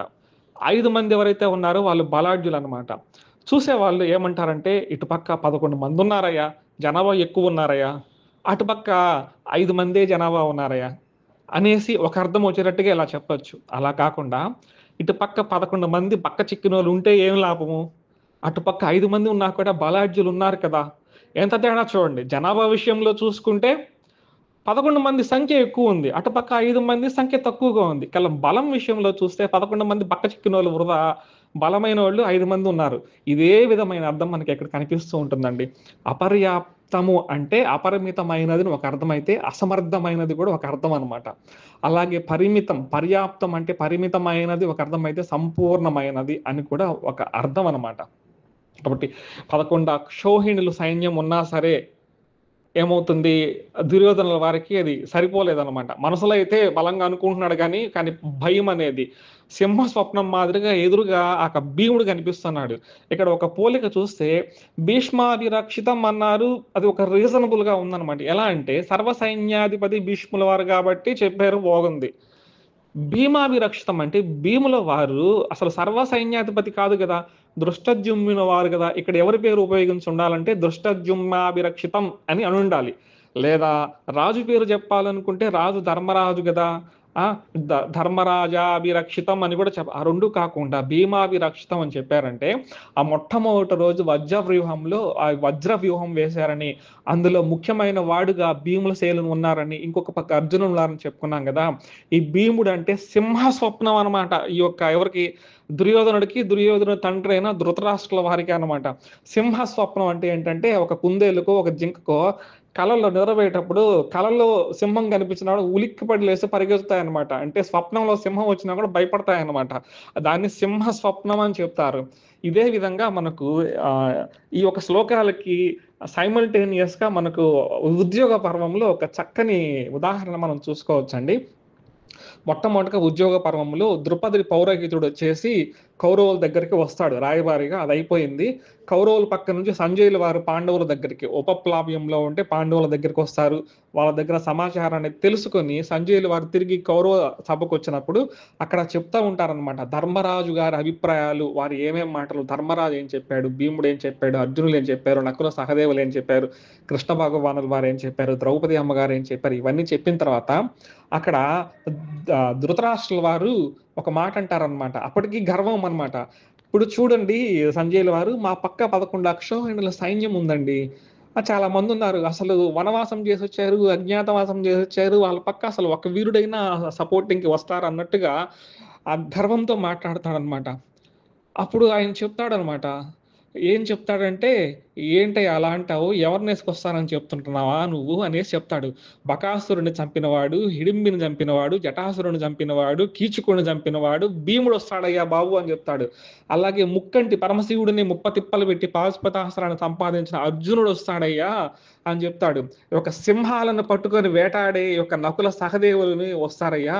అలాగే ఉప పాండవులు వస్తారయ్యా, అభిమన్యుడు వస్తాడయ్యా, సాత్వికి వస్తాడయ్యా, దృష్టద్యుమ్నుడు వస్తాడయ్యా, ద్రుపదుడు వస్తాడు, విరాటుడు వస్తాడు, కైకేయులు వస్తాడు, జరాసంధుని కుమారుడు వస్తాడు, జయసేనుడు వస్తాడు, దృష్టకేతుడు వస్తాడు, శిబి వస్తాడు, ఘటోద్గచుడు ఉన్నాడయ్యా. ఒక ఘటోద్గచుడు చాలు పిడికిలు బిగించి కొట్టాడంటే వీళ్ళందరూ కూడా తుక్కు తుక్కు అయిపోతారు. ఈ విధంగా చెప్తాడనమాట. చెప్పినప్పుడు భయపడతాడు. ఎవరు భయపడతాడు? ధృతరాష్ట్ర భయపడతాడు. నువ్వు చెప్పింది నిజమేనయ్యా అని తగ్గుతాడు. అక్కడ తగ్గి మళ్ళా చెప్తాడు. ఇప్పుడు భీముడుని చిన్నప్పటి నుంచి చంపాలని ప్రయత్నం చేస్తే చావడయ్యా భీముడు. అతనికి బ్రహ్మాస్త్రం ప్రయోగించినా కూడా తుత్తునియలు చేస్తాడు. బ్రహ్మాస్త్రం కూడా భీముడిని ఏం చేయలేదు. అలాగే కర్ణుడు ప్రగల్భాలు పలుకుతాడే గాని ఆ గంధర్వుడు చిత్రరథుడు వచ్చేసి దుర్యోధనుడిని పట్టుకుపోయినప్పుడు కూడా ఈ కర్ణుడు ఏం చేయలేకపోయాడు. అర్జునుడు విడిపించుకొచ్చాడు భీమార్జునులు ఇద్దరు. అలాగే ఉత్తర గృహగ్రహణంలో కూడా ఏం చేయలేకపోయారు. భీమార్జునులు ఒక్కరిద్దరుంటే చాలయ్యా నా కుమారుల్ని మొత్తం చంపేస్తారు. అసలే ఆ భీముడు నా 100 మంది కొడుకులను చంపుతాడనేసి నాకు అదే రాత్రి నిద్రపోయినా కూడా నా కళ్ళకు వస్తుందంటారు. ఇదే సింహ స్వప్నం అంటారు. అంటే ధృతరాష్ట్రుల వారు నిద్రపోయినప్పటికీ కూడా ఆయన కళ్ళ భీమార్జునులు వస్తుంటారనమాట. తర్వాత ఆయన సరే సంధి చేసుకుందాము అన్నట్టుగా ఒక మాట మాట్లాడతారనమాట. సరే పెద్దలు ఇంతమంది చెప్తున్నారు సంధి చేసుకుందాం అని మెత్తబడినప్పుడు అప్పుడు వెంటనే ఆయన లేస్తాడనమాట. ఎవరు అరే చేయి జారిపోతుంది అనేసి దుర్యోధనులు లేస్తారనమాట. అప్పుడు ఒక మాట అంటాడు, ఏంది తండ్రి గారు ఇలా చెప్తున్నారు అనే సంజయుల వార్త అంటారు. పరశురాముని గెలిచిన పరాక్రమవంతుడు భీష్ముడు ఉన్నాడు. ఈయన పేరు వింటేనే గడగడ ఇంద్రాది దేవతలు గడగడలాడిపోతారు. ఈయన కళ్ళెర చేస్తే పాండవులు గేండవులు ఏమీ లేదు. అలాగే ద్రోణాచార్యుడు ఉన్నాడు, కృపుడు ఉన్నాడు. వీళ్ళు కన్నెర చేస్తే అసలు శివుడు కూడా భయపడతాడు. అలాగే అశ్వత్థామ ఉన్నాడు, కర్ణుడు ఉన్నాడు, వీళ్ళంతా ఉన్నారు. బాహలీకుడు ఉన్నాడు, సోమదత్తుడు ఉన్నాడు, భూరిశ్రవుడు ఉన్నాడు, శల్యుడు ఉన్నాడు, జయద్రథుడు ఉన్నాడు, శకుని ఉన్నారు. చూడండి వీళ్ళంతా కూడా నా కోసం ప్రాణం పెడతారయ్యా అనేసి ఈ మాట భగవద్గీత శ్లోకంలోనే కాదు, ఉద్యోగ పరమంలో ఎప్పుడో అని ఉన్నాడు అనమాట ఈ యొక్క దుర్యోధనుడు. వీళ్ళంతా అగ్నిలో దూకమంటే దూకుతారు, సముద్రంలో దూకమంటే దూకుతారు. చూడండి నా పక్క 11 అక్షోహిణ సైన్యం ఉంది, పాండవుల పక్క 7 అక్షోహిణ సైన్యం ఉంది, నా పక్క ఇంకా 4 అక్షోహిణులు ఎక్కువే ఉంది. కాబట్టి పాండవులు నథింగ్, అసలు వాళ్ళు ఏం చేసుకోలేరు అన్నట్టుగా మళ్ళా కొంచెం ఈ విధంగా నూరిపోస్తాడు అనమాట. మళ్ళీ ఈ విధంగా ఏమైందంటే యుద్ధం ప్రారంభమవుతుంది అనమాట. అంతకు ముందు ఏదో ధృతరాష్ట్రుల వారు మెత్తపడతాడు, కానీ ఇదే విషయాన్ని మనకి ఇక్కడ ఏమవుతుందంటే ఈ శ్లోకంలో చెప్పబడింది అనమాట. తన వైపు సైన్యం ఎక్కువగా ఉంది అని చెప్తూనే కానీ లోపల భయంగా ఉన్నాడు. ఎందుకంటే వృధా అయిన సైన్యం ఎంతమంది ఉంటే ఏ లాభము, సమర్థులైన సైన్యం కొంచెం ఉంటే కూడా చాలు కదా. కాబట్టి దీని అర్థం చక్కగా అర్థం చేసుకోవాలి. అపర్యాప్తం తదస్మాకం బలం భీష్మాభిరక్షితం, పర్యాప్తం తదమేతేషం బలం భీమాభిరక్షితం. ఇక్కడ భీష్మాభిరక్షితం అనే పదము భీమాభిరక్షితం అనే పదాన్ని ఎందుకు ఉపయోగించారని కూడా చక్కగా అర్థం చేసుకోవాలి. అయనేషు చ సర్వేషు యథా భాగమవస్థితాః భీష్మమేవాభిరక్షంతు భవంతః సర్వ ఏవ హి. అయనేషు చ సర్వేషు యథా భాగమవస్థితాః భీష్మమేవాభిరక్షంతు భవంతః సర్వ ఏవ హి. భావము, మీరందరూను అన్ని వ్యూహాత్మక ద్వారములందు మీ స్థానములందు నిలిచి ఉన్నవారై భీష్మ పితామహుని నిశ్చయముగా రక్షింతురుగాక. హరే కృష్ణ. శ్రీమద్ భగవద్గీత మొదటి అధ్యాయము అర్జున విషాద యోగము 11వ శ్లోకాన్ని గమనించినట్లయితే ఈ శ్లోకము దుర్యోధనుల వారు చెప్తూ ఉన్నారు. మిగతా సైనికులతో ఈ విధంగా చెప్తూ ఉన్నారు. ద్రోణాచార్యుల వారితో సహా మిగతా అందరికి కూడా చెప్తూ ఉన్నారు. అయనేషు చ సర్వేషు యథా భాగమవస్థితాః భీష్మమేవాభిరక్షంతు భవంతః సర్వ ఏవ హి. ఇక్కడ దుర్యోధనుల వారు ఏం చెప్తున్నారంటే, మిగతా అందరికీ కూడా ఆర్డర్స్ పాస్ చేయడం జరిగింది. మీరందరూ కూడా వ్యూహాత్మకంగా ఉండి మీ స్థానాలలో నిలుచుకొని ఉండి మీరందరూ కూడా భీష్మ పితామహుని నిశ్చయంగా రక్షించవలసింది అనేసి ఆర్డర్స్ ఎవరు పాస్ చేస్తున్నారంటే దుర్యోధనుల వారు చేస్తున్నారన్నమాట. ఈ శ్లోకము చూసేదానికి సాధారణంగా అనిపిస్తూ ఉంది, కానీ ఇలా రాజు ఎప్పుడు కూడా మిగతా వారికి డైరెక్ట్గా ఆర్డర్స్ పాస్ చేయకూడదు అనమాట. సైనికులకి ఆర్డర్స్ పాస్ చేయవలసిన వారు ఎవరంటే సైన్యాధిపతులు ఉంటారు. దుర్యోధనుల వారి దగ్గర 11 అక్షోహిణుల సైన్యం ఉంటే ఒక్కొక్క అక్షోహిణికి ఒక్కొక్క సేనాధిపతి ఉంటారు. అందరికీ కూడా సర్వ సైన్యాధిపతిగా భీష్ముల వారు ఉంటారనమాట. ఇప్పుడు రాజు అనేవారు సర్వ సైన్యాధిపతికి ఆర్డర్స్ పాస్ చేయాలన్నమాట. మీ కార్యక్రమాలు ఇంకా కొనసాగించండి అనేసి. వారు సర్వ సైన్యాధిపతి ఏం చేస్తారంటే ఒక్కొక్క అక్షోహిణికి ఎవరైతే ఉంటారో వారికి ఆర్డర్స్ పాస్ చేస్తే ఆ మిగతా అక్షోహిణి వారు తమ సైన్యానికి ఆ వ్యూహం ఏదైతే ఉంటుందో వ్యూహ ప్రకారంగా ఆర్డర్స్ పాస్ చేయాలన్నమాట. కానీ రాజుగారు ఎప్పుడు డైరెక్ట్గా సైనికులకి ఆర్డర్స్ పాస్ చేయకూడదు. కానీ ఇలా దుర్యోధనుల వారు ఆర్డర్స్ పాస్ చేశారంటే తనకి ఏం చేయాలో అర్థం కాని పరిస్థితి, గందరగోళంలో ఉన్నాడు అనేసి ఈ శ్లోక భావం, అంటే అభద్రతా భావంలో ఉన్నాడు అనేసి ఈ శ్లోకం చెప్తూ ఉందన్నమాట. సరే, ఈ భావాన్ని పరిశీలించినట్లయితే దుర్యోధనుల వారు ఏమంటున్నారు, మీరందరూ కలిసి భీష్మ పితామహుల వారిని రక్షించండి అనేసి చెప్తూ ఉన్నారనమాట. అసలు ఎందుకు ఈ విధంగా చెప్తున్నారు? పరశురాముల వారినే నిలువరించిన మహానుభావులు కదా భీష్మ పితామహుల వారు. భీష్మ పితామహుల వారు ఎదురుగా ఇంద్రాది దేవతలు కూడా నిలవలేరు కదా. ఎందుకు ఈ విధంగా చెప్తున్నారంటే, ఉద్యోగ పర్వంలో మనకు కనిపిస్తూ ఉంటుంది. అక్కడ ఒక్కొక్క అక్షోహిణికి ఒక్కొక్క సైన్యాధిపతిని నియమించిన తర్వాత అందరూ ఏకగ్రీవంగా భీష్మ పితామహుల వారిని సర్వ సైన్యాధిపతిగా ఎంచుకుంటారనమాట. అప్పుడు డిస్కషన్స్ జరుగుతూ ఉంటాయి, ఎలా చేయాలి, మన వ్యూహాలు ఎలా, ప్రతి వ్యూహాలు ఎలా చేయాలి అన్నప్పుడు భీష్మ పితామహుల వారు చెప్తారు, నేను 10,000 మందిని రోజుకి చంపగలను అనేసి ప్రమాణం చేస్తారనమాట. అయితే 2 కండిషన్స్ పెడతారు. నాకు కృష్ణుల వారు వచ్చినా, అర్జునుల వారు వచ్చినా, ఇంకెవరు వచ్చినా కూడా నేను నిలువరిస్తాను, ఐ డోంట్ కేర్ అంటారు. కానీ 2 కండిషన్స్. ఒక కండిషన్ ఏంటంటే, పాండవులను నిలువరిస్తానే కానీ పాండవులను ఎట్టి పరిస్థితులలోనూ నేను చంపను. ఇది మొట్టమొదటి కండిషన్. రెండో కండిషన్ ఏంటంటే, శిఖండి నాకు ఎదురుగా వస్తే నేను యుద్ధము ఆపు చేస్తాను, నేను బాణములు ప్రయోగించను. ఒకవేళ శిఖండి నా మీద బాణములు ప్రయోగించినప్పటికీ నేను అలాగే ఉండిపోతాను, నేను యుద్ధము చెయ్యను అనేసి 2 కండిషన్స్ పెడతారనమాట. అప్పుడు దుర్యోధనుల వారు అడుగుతారనమాట, తాతగారు మీరు ఏంటి, మీరు మహావీరులు కదా, శిఖండి చూస్తే నక్కలాంటి వాడు, వాడెక్కడా, మీరెక్కడా, మీరు అతనిని చూసి నేను అస్త్ర సన్యాసం చేస్తాను, నేను యుద్ధమే చేయను అని చెప్తున్నారే, దీనికి ఏదైనా కారణం ఉందా అనేసి దుర్యోధనుల వారు అప్పుడు అడుగుతారనమాట. అప్పుడు మనకు వృత్తాంతం చెప్తారు భీష్ముల వారు, ఎందుకు నేను శిఖండితో యుద్ధం చేయనన్నాననేసి చెప్తారనమాట. అప్పుడు అంబిక, అంబాలిక కథల గురించి చెప్తాడనమాట. యాక్చువల్గా ఈ కథ మనకు ఎక్కడొస్తుందంటే మహాభారత ప్రారంభంలో మనకు ఆది పర్వంలో వస్తుందన్నమాట. ఆది పర్వంలో ఏమొస్తుందంటే, విచిత్ర వీరుడి కోసము కాశీరాజు దగ్గరికి వెళ్ళి అక్కడ స్వయంవరంలో వీరు అంబిక, అంబాలికను రాక్షస వివాహ పద్ధతిలో భీష్ముల వారు తీసుకొస్తారనమాట. అప్పుడు అంబగారు ఏమవుతారంటే వెళ్ళిపోతారు, వేరొకరిని ప్రేమించడం ద్వారా అంబిక, అంబాలికను వివాహం చేస్తాడు విచిత్ర వీరులకి. ఇంతవరకే ఉంటుంది ఆది పర్వంలో. కానీ అంబ చరిత్రను మనకు ఆది పర్వంలో అసలు చెప్పరు, ఏమైపోయిందా అని చూస్తే తర్వాత మనకు ఉద్యోగ పర్వం చివరిలో కనిపిస్తుంది అనమాట. అంబగారు ఏమైనారు, వారి చరిత్ర ఏంటి అనేసి. ఒకసారి ఈ అంబగారు శిఖండిగా ఎలా మారారు అనే చరిత్ర చూసినట్లయితే, అంబగారు సాళ్వ మహారాజుని ప్రేమించి ఉంటారనమాట. సాళ్వ మహారాజుని ప్రేమించి ఉంటారు. అది ఈ ప్రేమ ఎలా పుట్టింది అనేది మనకు మహాభారతంలో ఎక్కడా కూడా మనకు కనిపించదనమాట. ఎందుకంటే ఈమె ఒక మహారాజు యొక్క కుమార్తె, సాళ్వరాజు ఇంకొక రాజు కుమారుడు.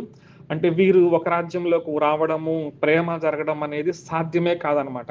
బహుశా ఆ రోజుల్లో రాజుల యొక్క చిత్రపటాలు తెప్పిస్తూ ఉంటారు కదా స్వయంవరం కోసం. ఆ తెప్పించడంలో ఏమైనా అంబగారు ప్రేమించి ఉండొచ్చనమాట. అయినప్పటికీ కూడా ఇంత ప్రత్యేకమైన ప్రేమ అనేది ఉండడానికి అసలు అవకాశమే లేదు. ఎందుకంటే హస్తినాపుర రాజు దగ్గరికి వెళ్లి పెళ్లి చేసుకుంటానంటే కూడా ఆమె తిరస్కరిస్తుందనమాట. స్వయంవరంలో భీష్ముల వారు తీసుకెళ్ళినా కూడా తిరస్కరిస్తుంది.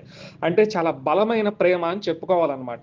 సాల్వ మహారాజు తిరస్కరించినా కూడా ఆమె భీష్ముడి మీద పగ పెంచుకుంటుంది కానీ ఆ సాల్వుడి మీద పగ పెంచుకోలేదన్నమాట. బహుశా మనకు పాత సినిమాలలో చూసినట్లు ఎన్టీ రామారావు గారు ఆ యొక్క రాకుమారి తోటలో జొరపడినట్టు, డ్యూయెట్స్ పాడుకున్నట్టు, కాంతారావు గారు వచ్చినట్టు, లేదా మనకు భైరవ ద్వీపంలో బాలకృష్ణ గారు ఆ యొక్క తోటలోకి దూరి పాట పాడినట్టు, ఎంత ఎంత వింత మోహమో రతికాంతుని శృంగార మంత్రమో మరుమల్లెల శరమో విరువిల్లుల శరమో మరుమల్లెల శరమో విరివిల్లుల శరమో ప్రణయానుబంధమెంత చిత్రమో. ఈ విధంగా సాళ్వుల వారు బహుశా ఆ తోటలోకి రావడము, ఆ పాతాళ భైరవిలో ఎన్టీ రామారావు మాదిరిగా ఆ యొక్క తాడును పట్టుకొని కోట బురుజులు దూకి వచ్చి ఈ ప్రేమ బంధం జరిగిందనుకుంటాను. ఇలా ఎందుకు చెప్తున్నానంటే తర్వాత జరిగిన సంఘటనల ఆధారంగా ఇంత బలమైన ప్రేమ ఉంది అని చెప్పడానికి అనమాట. ఇప్పుడు కాశీరాజు గారు ఏం చేస్తారంటే స్వయంవరాన్ని ప్రకటిస్తారనమాట. అప్పుడు అమ్మగారు ప్రేమించి ఉంటారు కదా సాళ్వరాజుని. అప్పుడు ఆ ప్రేమను చెప్పి ఉంటే బాగుండేదేమో, చెప్పి ఉండరనమాట. ఇప్పుడు భీష్ముల వారు వచ్చి రాక్షస వివాహం అంటారు. స్వయంవరంలో మిగతా రాజులందరినీ కూడా ఓడించి ఆ యొక్క రాకుమారులను తీసుకెళ్తారనమాట. ఈ తీసుకు వెళ్ళిన తర్వాత ఇంకా విచిత్ర వీరుల వారికి వివాహం చేయాలి. అప్పుడు అమ్మగారు చెప్తారనమాట, ఏవండి భీష్ముల గారు, నేను నా మనసుని ఇంతకు ముందే సాళ్వర గారికి ఇవ్వడం ద్వారా నా మనసు అతని మీదే ఉంది. దయచేసి మీరు అనుమతి ఇచ్చినట్లయితే నేను సాళ్వూరు గారిని వివాహం చేసుకుంటానని ప్రార్థిస్తారు. భీష్ముల వారు వెంటనే తన మంత్రులతో, తన ఆ పురోహితులతో మీటింగ్ పెట్టుకొని సరైన నిర్ణయం తీసుకొని అమ్మగారిని సాదరంగా సాగనంపిస్తారనమాట. పురోహితులు వెంటబెట్టి సాదరంగా ఆమెను గౌరవించి, అమ్మ నువ్వు ప్రేమించావు కదా ఆయన దగ్గరికి వెళ్ళు అనేసి గౌరవంగా పంపిస్తారనమాట. ఆమె కూడా సంతోషంగా ఈ సాళ్వ మహారాజు గారి దగ్గరికి వచ్చి, ఏమండి సాళ్వ మహారాజు గారు, నేను ఈ విధంగా వచ్చేసాను, మనం ఇద్దరం ప్రేమించుకుంటున్నాం కదా. భీష్ముడు తీసుకువెళ్ళిపోయినప్పటికీ కూడా భీష్ముడు ఎందుకు తీసుకెళ్ళాడంటే తన కోసం తీసుకెళ్ళలేదు, తన తమ్ముడైన విచిత్ర వీరుడికి పెళ్లి చేద్దామని తీసుకెళ్ళాడు.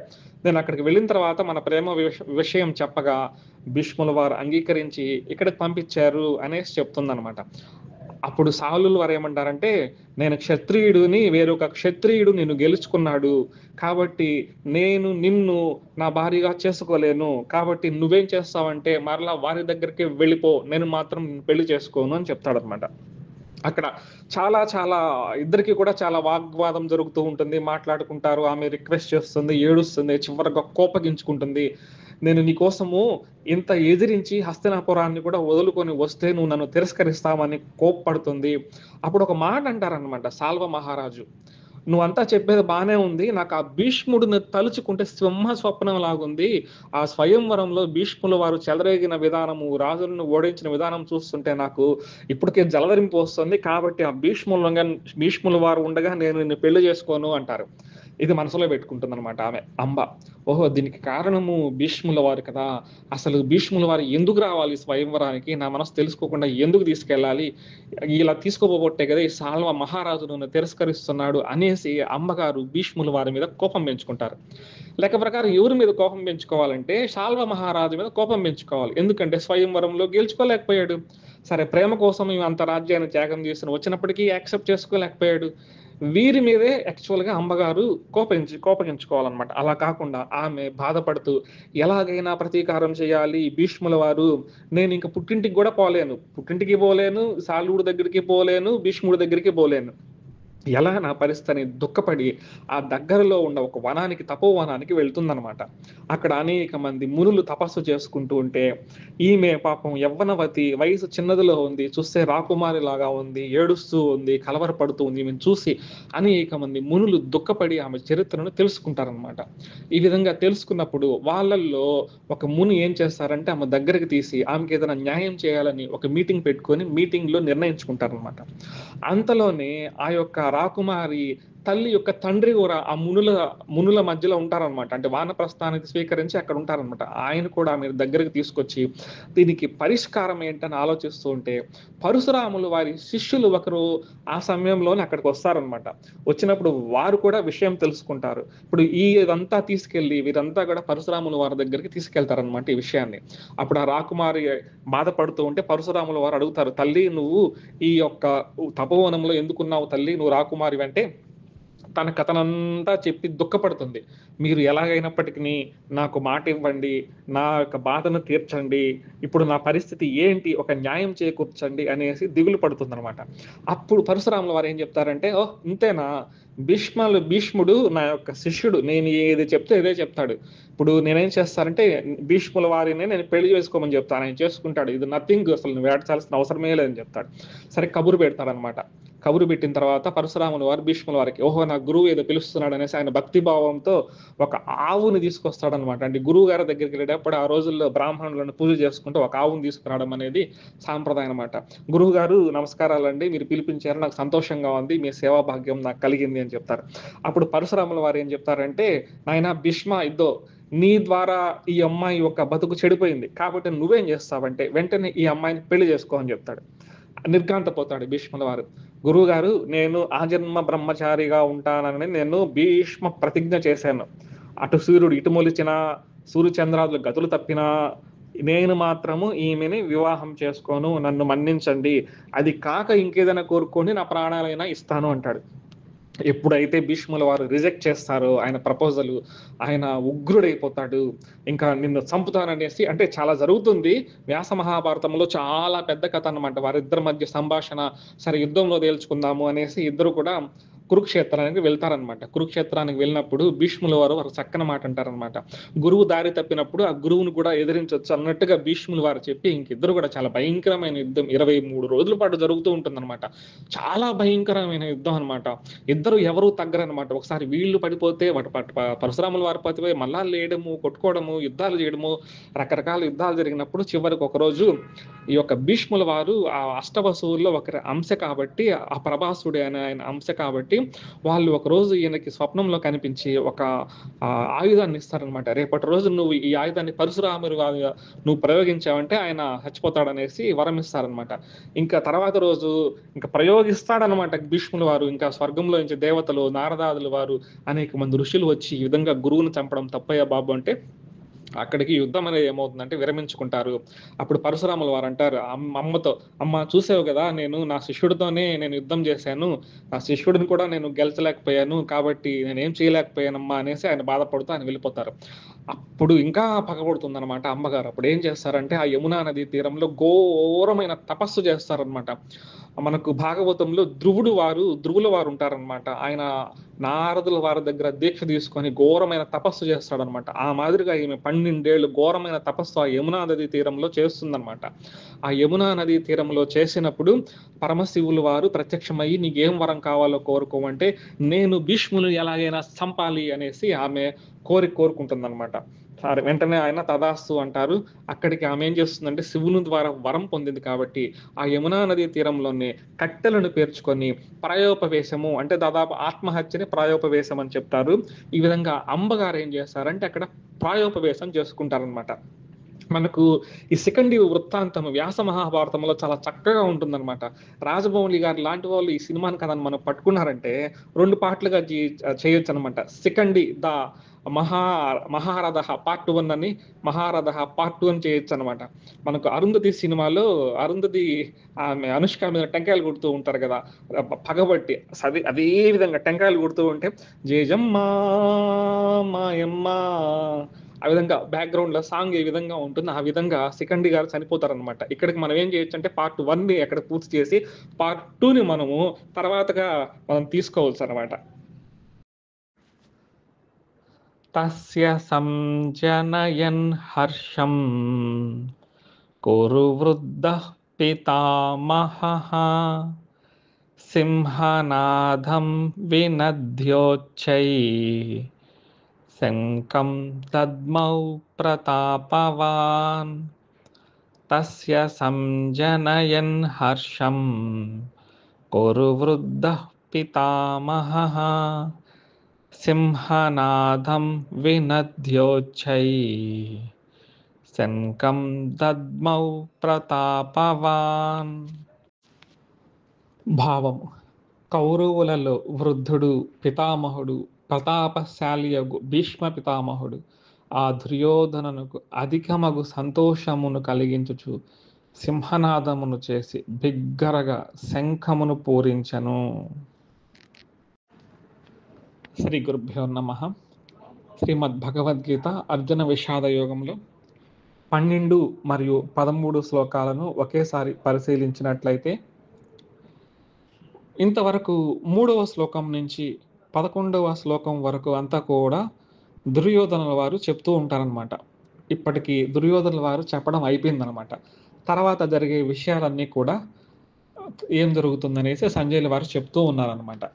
ఈ యొక్క తర్వాత శ్లోకాన్ని పరిశీలించినట్లయితే 12, 13 తస్య సంజనయన్ హర్షం కురు వృద్ధః పితామహః సింహనాదం వినద్యోచ్చై శంఖం దద్మౌ ప్రతాపవాన్ అనేసి ఒక శ్లోకము. తతశంకాశ్చ భేర్యశ్చ పణవానక గోముఖాః సహసైవాభ్యహన్యంత సశబ్దస్తుములోభవత్ అనేసి 2 శ్లోకాలు అనమాట. ఇందులో సాధారణమైన విషయాలు కాబట్టి అంత డెప్త్గా చెప్పుకోవాల్సిన అవసరం లేదు. ఈ విధంగా దుర్యోధనుల వారు 3వ శ్లోకం నుంచి 11వ శ్లోకం వరకు ఈ ద్రోణాచార్యుల వారి వద్దనే ఉంటూ కటపటాయిస్తూ భయపడుతూ ఈ విధంగా తిరుగుతూ ఉంటే ఆయన యొక్క అంతరంగాన్ని భీష్ముల వారు గ్రహించారనమాట. ఒక రాజు ఈ విధంగా ఉండడం అనేది సరైన పద్ధతి కాదనమాట. రాజుగారు ఏంటి ఈ విధంగా భయపడుతున్నట్టుగా ఉన్నారే అని సైనికుల్లో ఒక అభద్రతాభావం వచ్చిందనుకోండి, అదేమవుతుందంటే చాలా ఘోరమైన ఫలితాలకు దారితీస్తుందనమాట. అంటే వాళ్ళలో చాలా నిరుత్సాహం కలుగుతుంది. రాజే ఈ విధంగా ధైర్యం లేకపోతే ఇంకా మా పరిస్థితి ఏంటి అన్నట్టుగా ఉంటుందన్నమాట. కాబట్టి ఈ విషయాన్ని గ్రహించిన ఈ యొక్క భీష్మ పితామహుల వారు ఏం చేశారంటే తన యొక్క శంఖాన్ని సింహనాదం చేశారనమాట. పెద్దగా సింహనాదం, సింహంలాగా పెద్దగా సింహనాదం చేసి ఇప్పుడు ఏం చేశారంటే తన యొక్క శంఖాన్ని పూరించారన్నమాట. ఇక్కడ ప్రతాపవాన్ అని చెప్పబడింది అనమాట. అంటే పరశురాముల వారి అంతటి వారిని ఢీకొన్నారు కాబట్టి ఈ యొక్క భీష్ముల వారిని అక్కడ ప్రతాపవాన్ అన్నారు. అలాగే ఇంకా ఏమని చెప్పారంటే కురు వృద్ధ అన్నారు. లెక్క ప్రకారము అక్కడ కురు వృద్ధులు కరెక్టే, కానీ అంతకన్నా వృద్ధులు ఇంకొకరు ఉన్నారు. ఏంటంటే తన పినతండ్రి బాహ్లీకులు ఉన్నారు కదా, ఈ విషయం ఇంతకు ముందు కూడా చెప్పుకోవడం జరిగింది. ఈ యొక్క యుద్ధంలో అత్యంత వృద్ధుడు ఎవరంటే బాహ్లీకులు అనమాట. తర్వాత ఈ యొక్క భీష్ముల వారు వస్తారనమాట. అంటే ఈ యొక్క దుర్యోధనుల వారి కలవరపాటుని గమనించి రాజైన వాడు ఈ విధంగా చేయడం తగదు అని ఈ యొక్క సైన్యాధిపతి బాధ్యత ఏంటంటే అందరిలో ఉత్సాహం కలుగజేయాలి. కాబట్టి ఈ పరిస్థితిని మార్చడానికి, అందరిలో ఉత్సాహాన్ని నిలపడానికి ఈ భీష్ముల వారు సింహనాదం చేస్తూ పెద్దగా శంఖధ్వని చేస్తారనమాట. లెక్క ప్రకారము క్షత్రియ వీరుడికి ఏంటంటే ఈ విధంగా ఉంటుందన్నమాట. ఎటువంటి పక్షపాతము లేకుండా యుద్ధం చేస్తారనమాట. తన వాళ్ళు లేదు, పరవాళ్ళు లేదనమాట. యుద్ధానికి దిగినప్పుడు ఎటువంటి పరిస్థితుల్లో కూడా వీళ్ళు మన వాళ్ళే, తన వాళ్ళే అని చూడరనమాట. అలాగే భీష్ముల వారు కానివ్వండి, ద్రోణాచార్యుల వారు కానివ్వండి, పాండవ పక్షపాతులే, పాండవులకు మంచి జరగాలనే కోరుకుంటారు. కానీ యుద్ధంలోకి దిగిన తర్వాత ఇలాంటివి ఏవి ఉండమన్నమాట. యుద్ధ న్యాయాన్ని అనుసరిస్తారనమాట. ఆ విధంగానే భీష్ముల వారు 2 కండిషన్స్, పాండవులను చంపను, శిఖండిది ఎదురొస్తే నేను వదిలేస్తాను ఆ శస్త్రాలు, ఇది తప్ప ఆయన సిన్సియర్గా, జెన్యూన్గా ఈ యొక్క యుద్ధాన్ని ప్రారంభించాలని సింహనాదం చేస్తారనమాట. ఎప్పుడైతే భీష్ముల వారు పెద్దగా సింహనాదం చేస్తారో వెంటనే ఆ కౌరవ పక్షంలో ఉన్న మిగతా సేనాధిపతులు యొక్క వీరులు యొక్క యోధులు ఈ ప్రముఖులంతా కూడా తమ యొక్క శంఖాలను గట్టిగా ఉత్సాహం వచ్చేసింది కదా, ఎప్పుడైతే సర్వ సైన్యాధిపతి ఈ విధంగా ప్రకటించారో ఇంక యుద్ధం ప్రారంభిద్దామని ప్రతి ఒక్కరిలో ఉత్సాహం ఉరకలు వేసి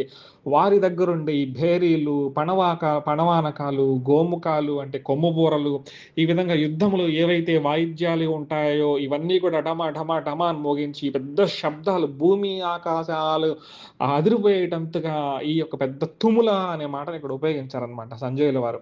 ఈ విధంగా పెద్ద ఎప్పుడైతే ఈ విధంగా భీష్ముల వారు చెప్పడం శంఖాన్ని పూరించడం జరిగిందో ఇంకా మిగతా వాళ్ళు కూడా చక్కగా తమ శంఖాలను భూమి ఆకాశాల దద్దరిల్లేటట్టుగా పూరించడం జరిగిందనేసి మనకు ఈ 2 శ్లోకాల్లో చెప్పడం జరిగిందనమాట. తతశంకాశ్చ భైర్యశ్చ పణవానక గోముఖాః సహసైవాభ్యహన్యంత సశబ్దస్థుములో భవత్ అనేసి పెద్ద గందరగోళమైన శబ్దం, తుములో అంటే పెద్ద శబ్దం వచ్చిందనమాట. ఈ విధంగా 12, 13 శ్లోకాలకి అర్థం చెప్పుకున్నాం మనం.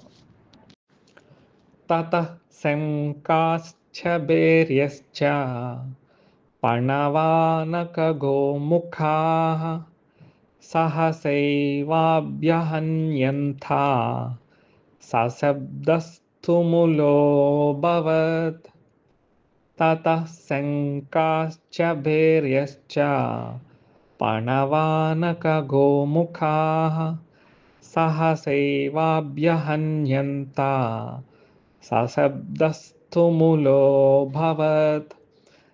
ఇక్కడ మనం కలిపి చదువుకున్నప్పటికీ మనసులో ఇది గుర్తుపెట్టుకోవాలి. సహసైవాభ్య హన్యంతాలు సహసైవ అభ్యహన్యంతాను వస్తుందనేసి సశబ్దస్థుములో భవత్ అని చెప్పుకున్న సశబ్దస్థుములో అభవత్ అని అక్కడ మనసులో ఉంచుకోవాలి.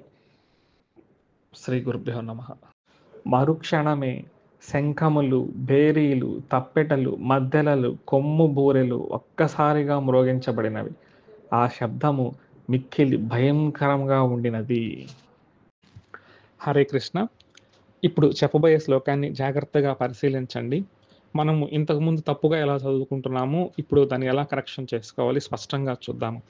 మొట్టమొదటిగా తతః శ్వేతైర్హయైర్యుక్తే అని చదువుకునే వాళ్ళం ఇంతకుముందు. అంటే ఎలా అంటే తతః శ్వేతైర్హయైర్యుక్తే అని చదువుకునే వాళ్ళం. అలా కాదు, తతస్ అని రావాలి, ఇస్ అనే పదం రావాలి. తతస్ శ్వేతైర్హయైర్యుక్తే అని రావాలన్నమాట మొట్టమొదటి పాదం.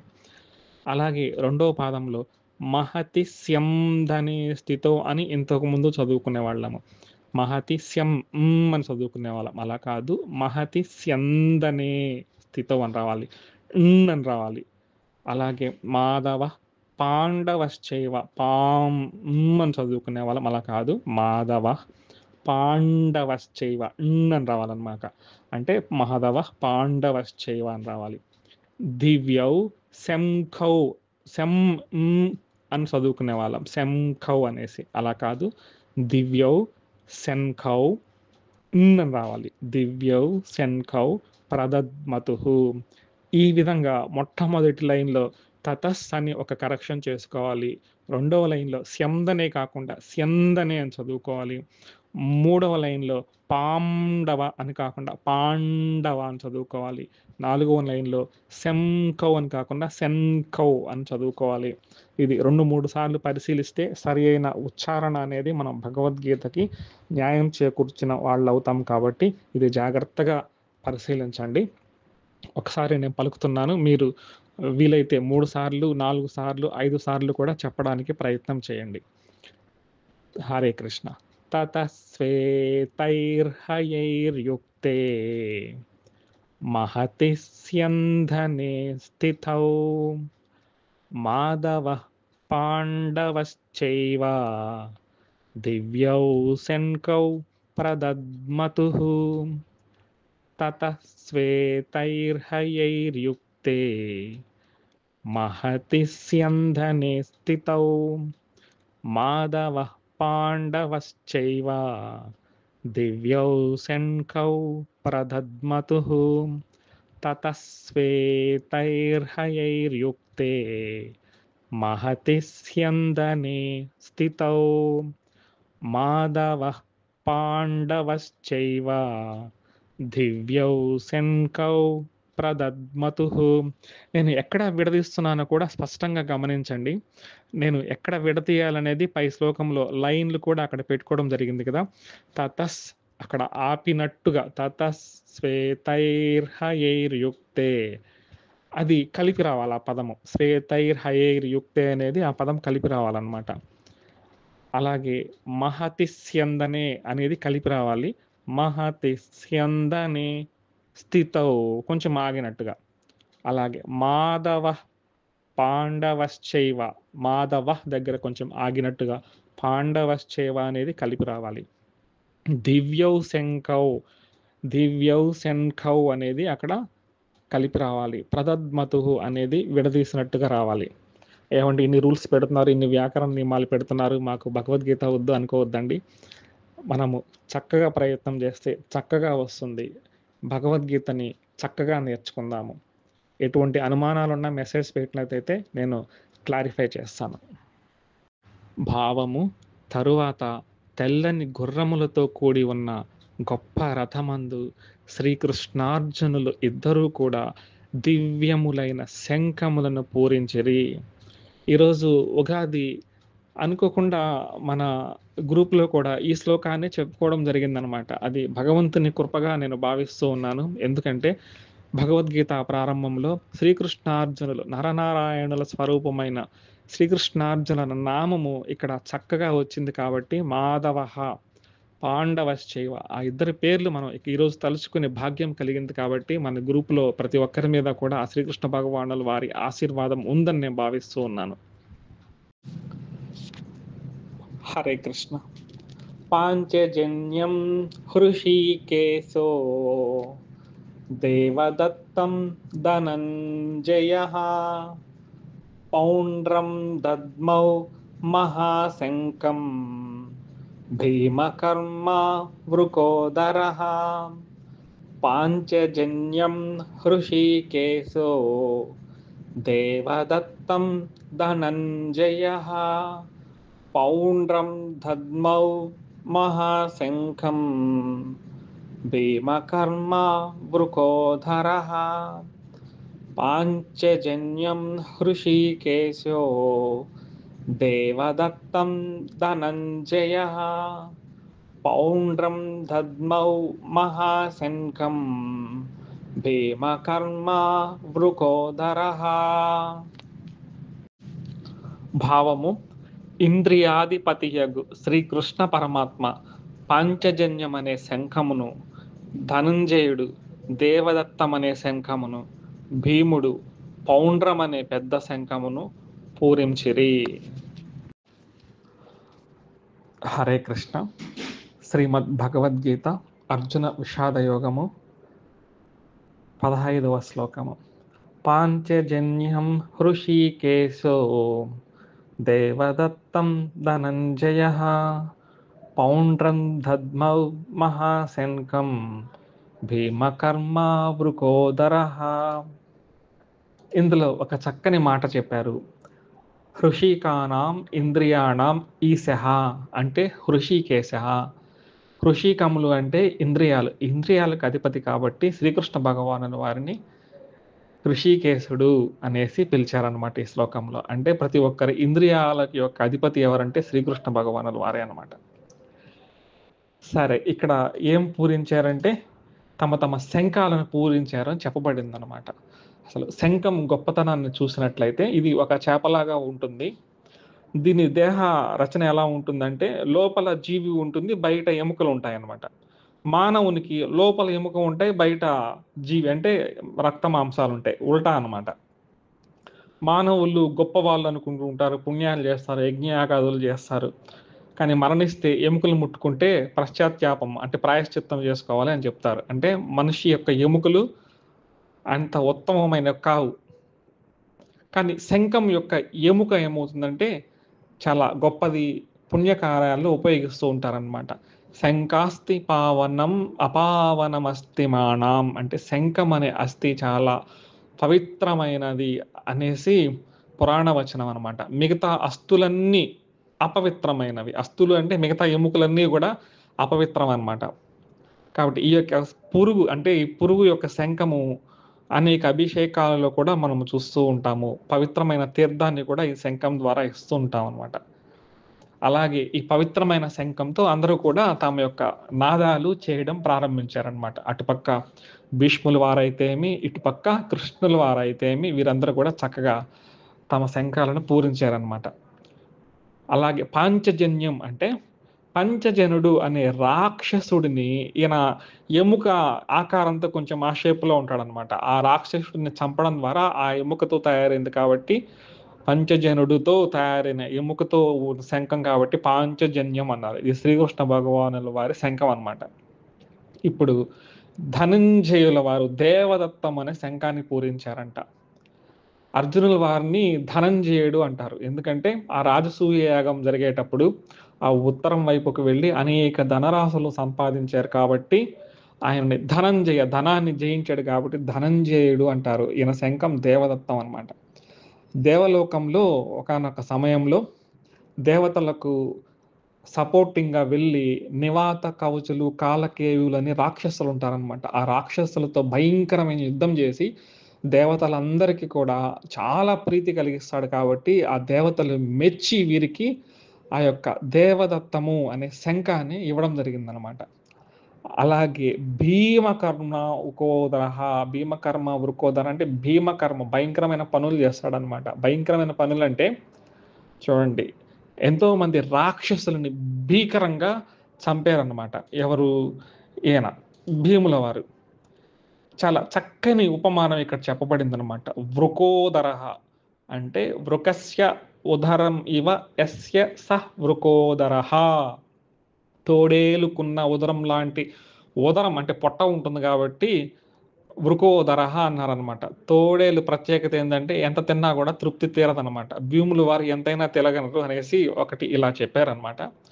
అలాగే భీమకర్మ అంటే భీమాని భయంకరాని కర్మాణి యస్య స భీమకర్మ అంటే భీమకర్మ అంటే భయంకరమైన పనులు. భయంకరమైన పనులు అంటే ఏంటి? ఇలాంటి రాక్షసులను చంపాడు కాబట్టి భీమకర్మ అని చెప్పడం జరిగిందనమాట. భీమకర్మ వృకోదరః అంటే ఇది. పాంచజన్యము అంటే మనం తెలుసుకున్నాము, హృషికేశం తెలుసుకున్నాము, దేవదత్తం తెలుసుకున్నాము, పౌండ్రం అంటే ఈ యొక్క భీమకర్మ వృకోదర అంటే భీముల వారు పౌండ్రం ఆయన శంఖం పేరు. అందులో విష్ణు చిహ్నాలు ఉంటాయంట. పౌండ్రం దద్మౌ మహాశంఖం భీమకర్మ వృకోదర అని చెప్పారనమాట. ఈ భీముల వారు అండి మహాభారతంలో ఎప్పుడు మేలుకొని పాండవులకు రక్షణగా ఉంటారనమాట. చాలా రక్షణ. భీముల వారు అంటే సింహ స్వప్నం అని మనం చెప్పుకున్నాము. ధృతరాష్ట్రుల వారికి, దుర్యోధనుల వారికి కూడా అనమాట. ఆ లక్షా దహనంలో అయితే ఏమి, వనవాసంలో అయితే ఏమి, అజ్ఞాతవాసంలో అయితే ఏమి, అనేక సందర్భాలలో కూడా ఈయన చక్కగా మేలుకొని ఉండి తమ సోదరుల్ని రక్షించారు, తన కుటుంబాన్ని రక్షించాడు అనమాట. కానీ కొన్ని సినిమాలలో ఏం చూపిస్తారంటే భీముల వారు బాగా తిని పడుకుంటారు అన్నట్టుగా మనకు చూపిస్తూ ఉంటారనమాట. ఉదాహరణగా ఒక సినిమాలో శ్రీకృష్ణ పాండవీయము అనుకుంటాను. అందులో భీముల వారు బాగా నిద్రపోతూ ఉంటే కృష్ణుల వారు వచ్చి లేపినట్టు అపాయము దాటటానికి ఉపాయము కావాలి, అంధకారమలవినప్పుడు వెలుతురుకై వెతకాలి, ముందు చూపు లేనివాడు ఎందునకు కొరగాడు, సోమరి అయి కునుకువాడు సూక్ష్మము గ్రహించలేడు, మత్తు వదలరా నిద్దుర మత్తు వదలరా, ఆ మత్తులోన పడితే గమ్మత్తుగా చిత్తవుతావురా అనేసి ఒక పాటను సృష్టించారనమాట. అసలు భీముల వారు అంత మత్తుగా ఎప్పుడు కూడా నిద్రపోయింది లేదనమాట. చాలా జాగరూకతతో తన కుటుంబాన్ని రక్షించుకున్న మహావీరుడు. ఎంతో మంది రాక్షసులని మదమణించిన వీరుడు అనమాట. అందుకే భీమకర్మ వృకోదరః అని చెప్పారనమాట. అంతటి మహావీరుడిని సినిమాలలో ఏం చేస్తారంటే సోమరిపోతుగాను, తిండిపోతుగాను, నిద్రపోతుగాను చూపిస్తారనమాట.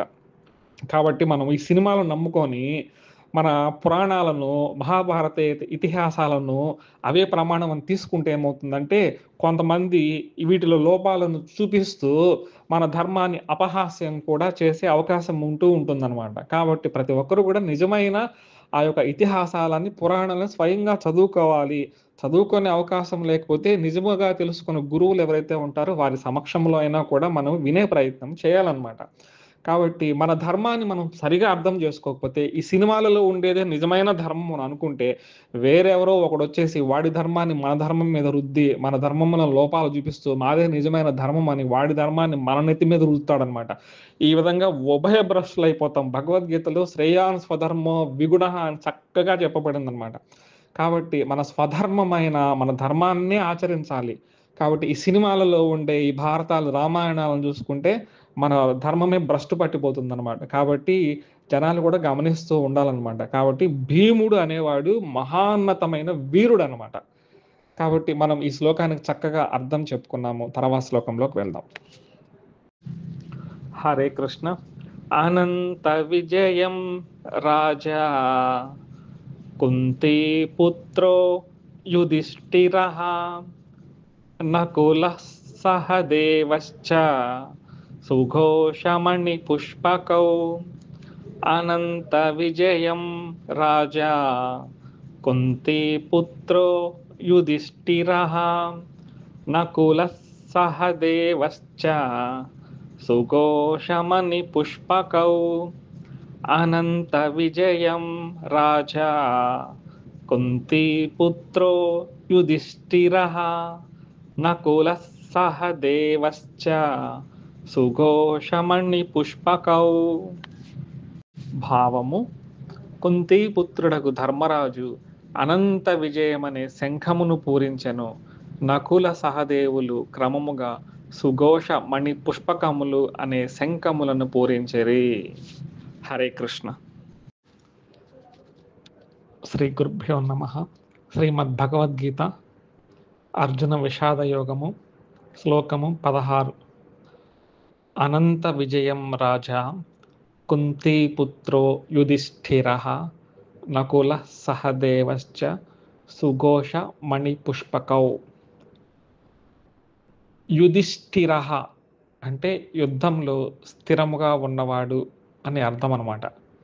యుధిష్ఠిరుడు అంటే యుద్ధంలో చాలా స్థిరంగా ఉన్నాడనేసి ఒక అర్థం చెప్తూ ఉంటారు. అలాగే రాజా అంటే ఈయన ఇంద్రప్రస్థపురానికి ఇంతకుముందే రాజుగా ఉన్నారు.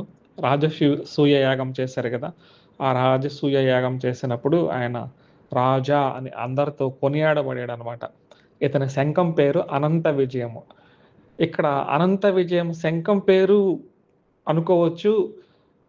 ఎప్పుడూ కూడా ఆయనకి విజయమే ఉంటుంది, అనంతమైన విజయమే ఉంటుందని కూడా అనుకోవచ్చు అనమాట. అనంత విజయం రాజా కుంతీపుత్రో యుధిష్ఠిరః అంటే ఈ యుద్ధమునందు స్థిరంగా ఉన్నాడు కాబట్టి ఈ రాజుకి ఎప్పుడూ కూడా అనంత విజయము చేకూరుతుంది అనేసి చెప్తూ ఉంటారనమాట. అలాగే నకుల సహదేవులు సుఘోష మణిపుష్పకాలు అనేసి వారి వారి యొక్క ఆ యొక్క శంఖాలను పూరించడం జరిగిందనమాట. ఇప్పుడు సుఘోషము అంటే మామూలుగా అర్థం చూస్తే సుఘోషము శ్రావ్యమైన శబ్దము అని కూడా ఒక అర్థం తీసుకోవచ్చు అనమాట. శంఖం పేరు ఓకే, సుఘోషము శ్రావ్యమైన అర్థము లేదా మంగళకరమైన శబ్దము అనుకోవచ్చు అనమాట. ధర్మరాజు విజయ సంకేతంగా, ధర్మరాజు గారు విజయ సంకేతంగా అనంత విజయాన్ని అలా అనంత విజయం అనే శంఖాన్ని పూరిస్తే ఈయన నకుల వారు సుఘోషం చక్కగా మంగళవాయిద్యం లాంటి శ్రావ్యకరమైన శంఖాన్ని పూరించారు.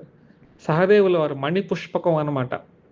అంటే ఇంకా మిగిలింది ఏముంది, ఇంకా ధర్మరాజుల వారు ఆ మణిమయ నవరత్న ఖచ్చిత సింహాసనం మీద ఇంకా ఆసీనులు అవుతారు అని ఒక అర్థం కూడా వస్తుందన్నమాట ఈ శ్లోకంలో. అంతకుమించి ఈ శ్లోకంలో పెద్దగా చెప్పడానికి లేదు. అయినప్పటికీ ఒక విషయం చాలా జాగ్రత్తగా గమనించుకోవాలి. మనకు ఈ శ్లోకం ముందు ఏం చెప్పబడిందంటే పాంచజన్యం హృషికేశో దేవదత్తం ధనంజయ అంటే హృషికేశుల వారు, కృష్ణుల వారు పాంచజన్యాన్ని అని ధనంజయుల వారికి శంఖం పేరు కూడా ఇక్కడ చెప్పడం జరిగింది. ధనుంజయుల వారు, అర్జునుల వారు పౌండ్రం అనే శంఖాన్ని భీముల వారు పూరించారనేసి, అనంత విజయం రాజా కుంతిపుత్రో యుధిష్ఠిరః అనే దాంట్లో యుధిష్ఠిరుల వారు శంఖాన్ని పూరించారని, నకుల వారు సుఘోషమని, సహదేవుల వారు మణిపుష్పకమని, ఈ విధంగా పాండుపుత్రులు ఎవరైతే ఉన్నారో ఈ 5 మంది కూడా తమ దివ్యమైన శంఖాలను, శ్రవణానందకరమైన శంఖాలను, విజయ సూచకమైన శంఖాలను, అలాగే ఈ యొక్క భీముడి యొక్క శంఖం మీద విష్ణు చిహ్నాలు ఉంటాయని కూడా చెప్పుకున్నాం అనమాట. అంటే ఇవన్నీ కూడా అద్భుతమైన శంఖాలు. పేర్లతో సహా చెప్పబడిందనమాట. అలాగే మనకు భీష్ముల వారు కూడా శంఖాన్ని పూరించారు. మనకు 12వ శ్లోకాన్ని చూసించినట్లయితే తస్య సంజనయన్ హర్షం కురు వృద్ధః పితామహ సింహనాదం వినజ్జోచే శంఖం దద్మో ప్రతాపవాన్. ఆయన దుర్యోధనుల వారికి ఆనందం కలిగించేదానికి, దుర్మార్గుడైన దుర్యోధనుడికి ఆనందం కలిగించేదానికి శంఖాన్ని పూరించారని చెప్పాం గానీ అక్కడ శంఖం పేరేం రాయలేదు. మిగతా వాళ్ళు కూడా ఎక్కడ వాళ్ళ పేర్లు ఏం చెప్పలేదు కౌరవుల పక్క. తతశంకాశ్చ భేర్యశ్చ పణవానక గోముఖాః సహసైవాభ్యహన్యంత సశబ్దస్తుములో భవత్ అని చెప్పారు. అంటే తుములో భవత్ అంటే వీళ్ళ శంఖాల నుంచి వచ్చిన నాదాలు కూడా ఏదో గజిబిజిగా గందరగోళంగానే ఉన్నాయని చెప్పబడింది అనమాట. కౌరవుల పక్క ఒకరికి కూడా ఇక్కడ శంఖాల పేర్లు చెప్పలేదు. అదే పాండవుల పక్క చూడండి, ప్రతి ఒక్కరి శంఖానికి ఆ శంఖానికి పేరు చక్కగా. వీరందరికన్నా ముందు ఎవరు, హృషికేశుడు అనమాట. అంటే 5 మంది అన్నదమ్ములు పాండుపుత్రుల యొక్క హృదయాలను తెలుసుకున్నవాడే, వాళ్ళను నడిపించేది ఎవరనేసి ముందుగా శ్రీకృష్ణ భగవానుల వారి యొక్క పాంచజన్యం గురించి చెప్పబడిందండి. ఈ పాంచజన్యం గురించి అంతరార్థం చాలా ఉంది. చాలా చక్కగా చెప్పుకోవచ్చు. అయినప్పటికీ మనం ఇప్పుడు భగవద్గీతని కథాపరంగా చెప్పుకుంటూ ఉన్నాం కాబట్టి అంతరార్థాలు చెప్పుకోవడం లేదు. భగవద్గీతని మీరు చక్కగా పలకడము, వీటి ముఖ్యార్థాలను మీరు గ్రహించినట్లయితే అంతరార్థాలు 700 శ్లోకాలకి 700 అద్భుతమైన అంతరార్థాలు ఉంటాయి. అద్భుతమైన అంతరార్థాలు ఉంటాయన్నమాట. హరే కృష్ణ. ఇంతటితో మనము 16 శ్లోకాల వరకు గ్రూప్‌లో పెట్టుకుని ఉన్నాము. 16 శ్లోకాలకి చక్కగా మనము అర్థాలు కూడా చెప్పడం జరిగింది.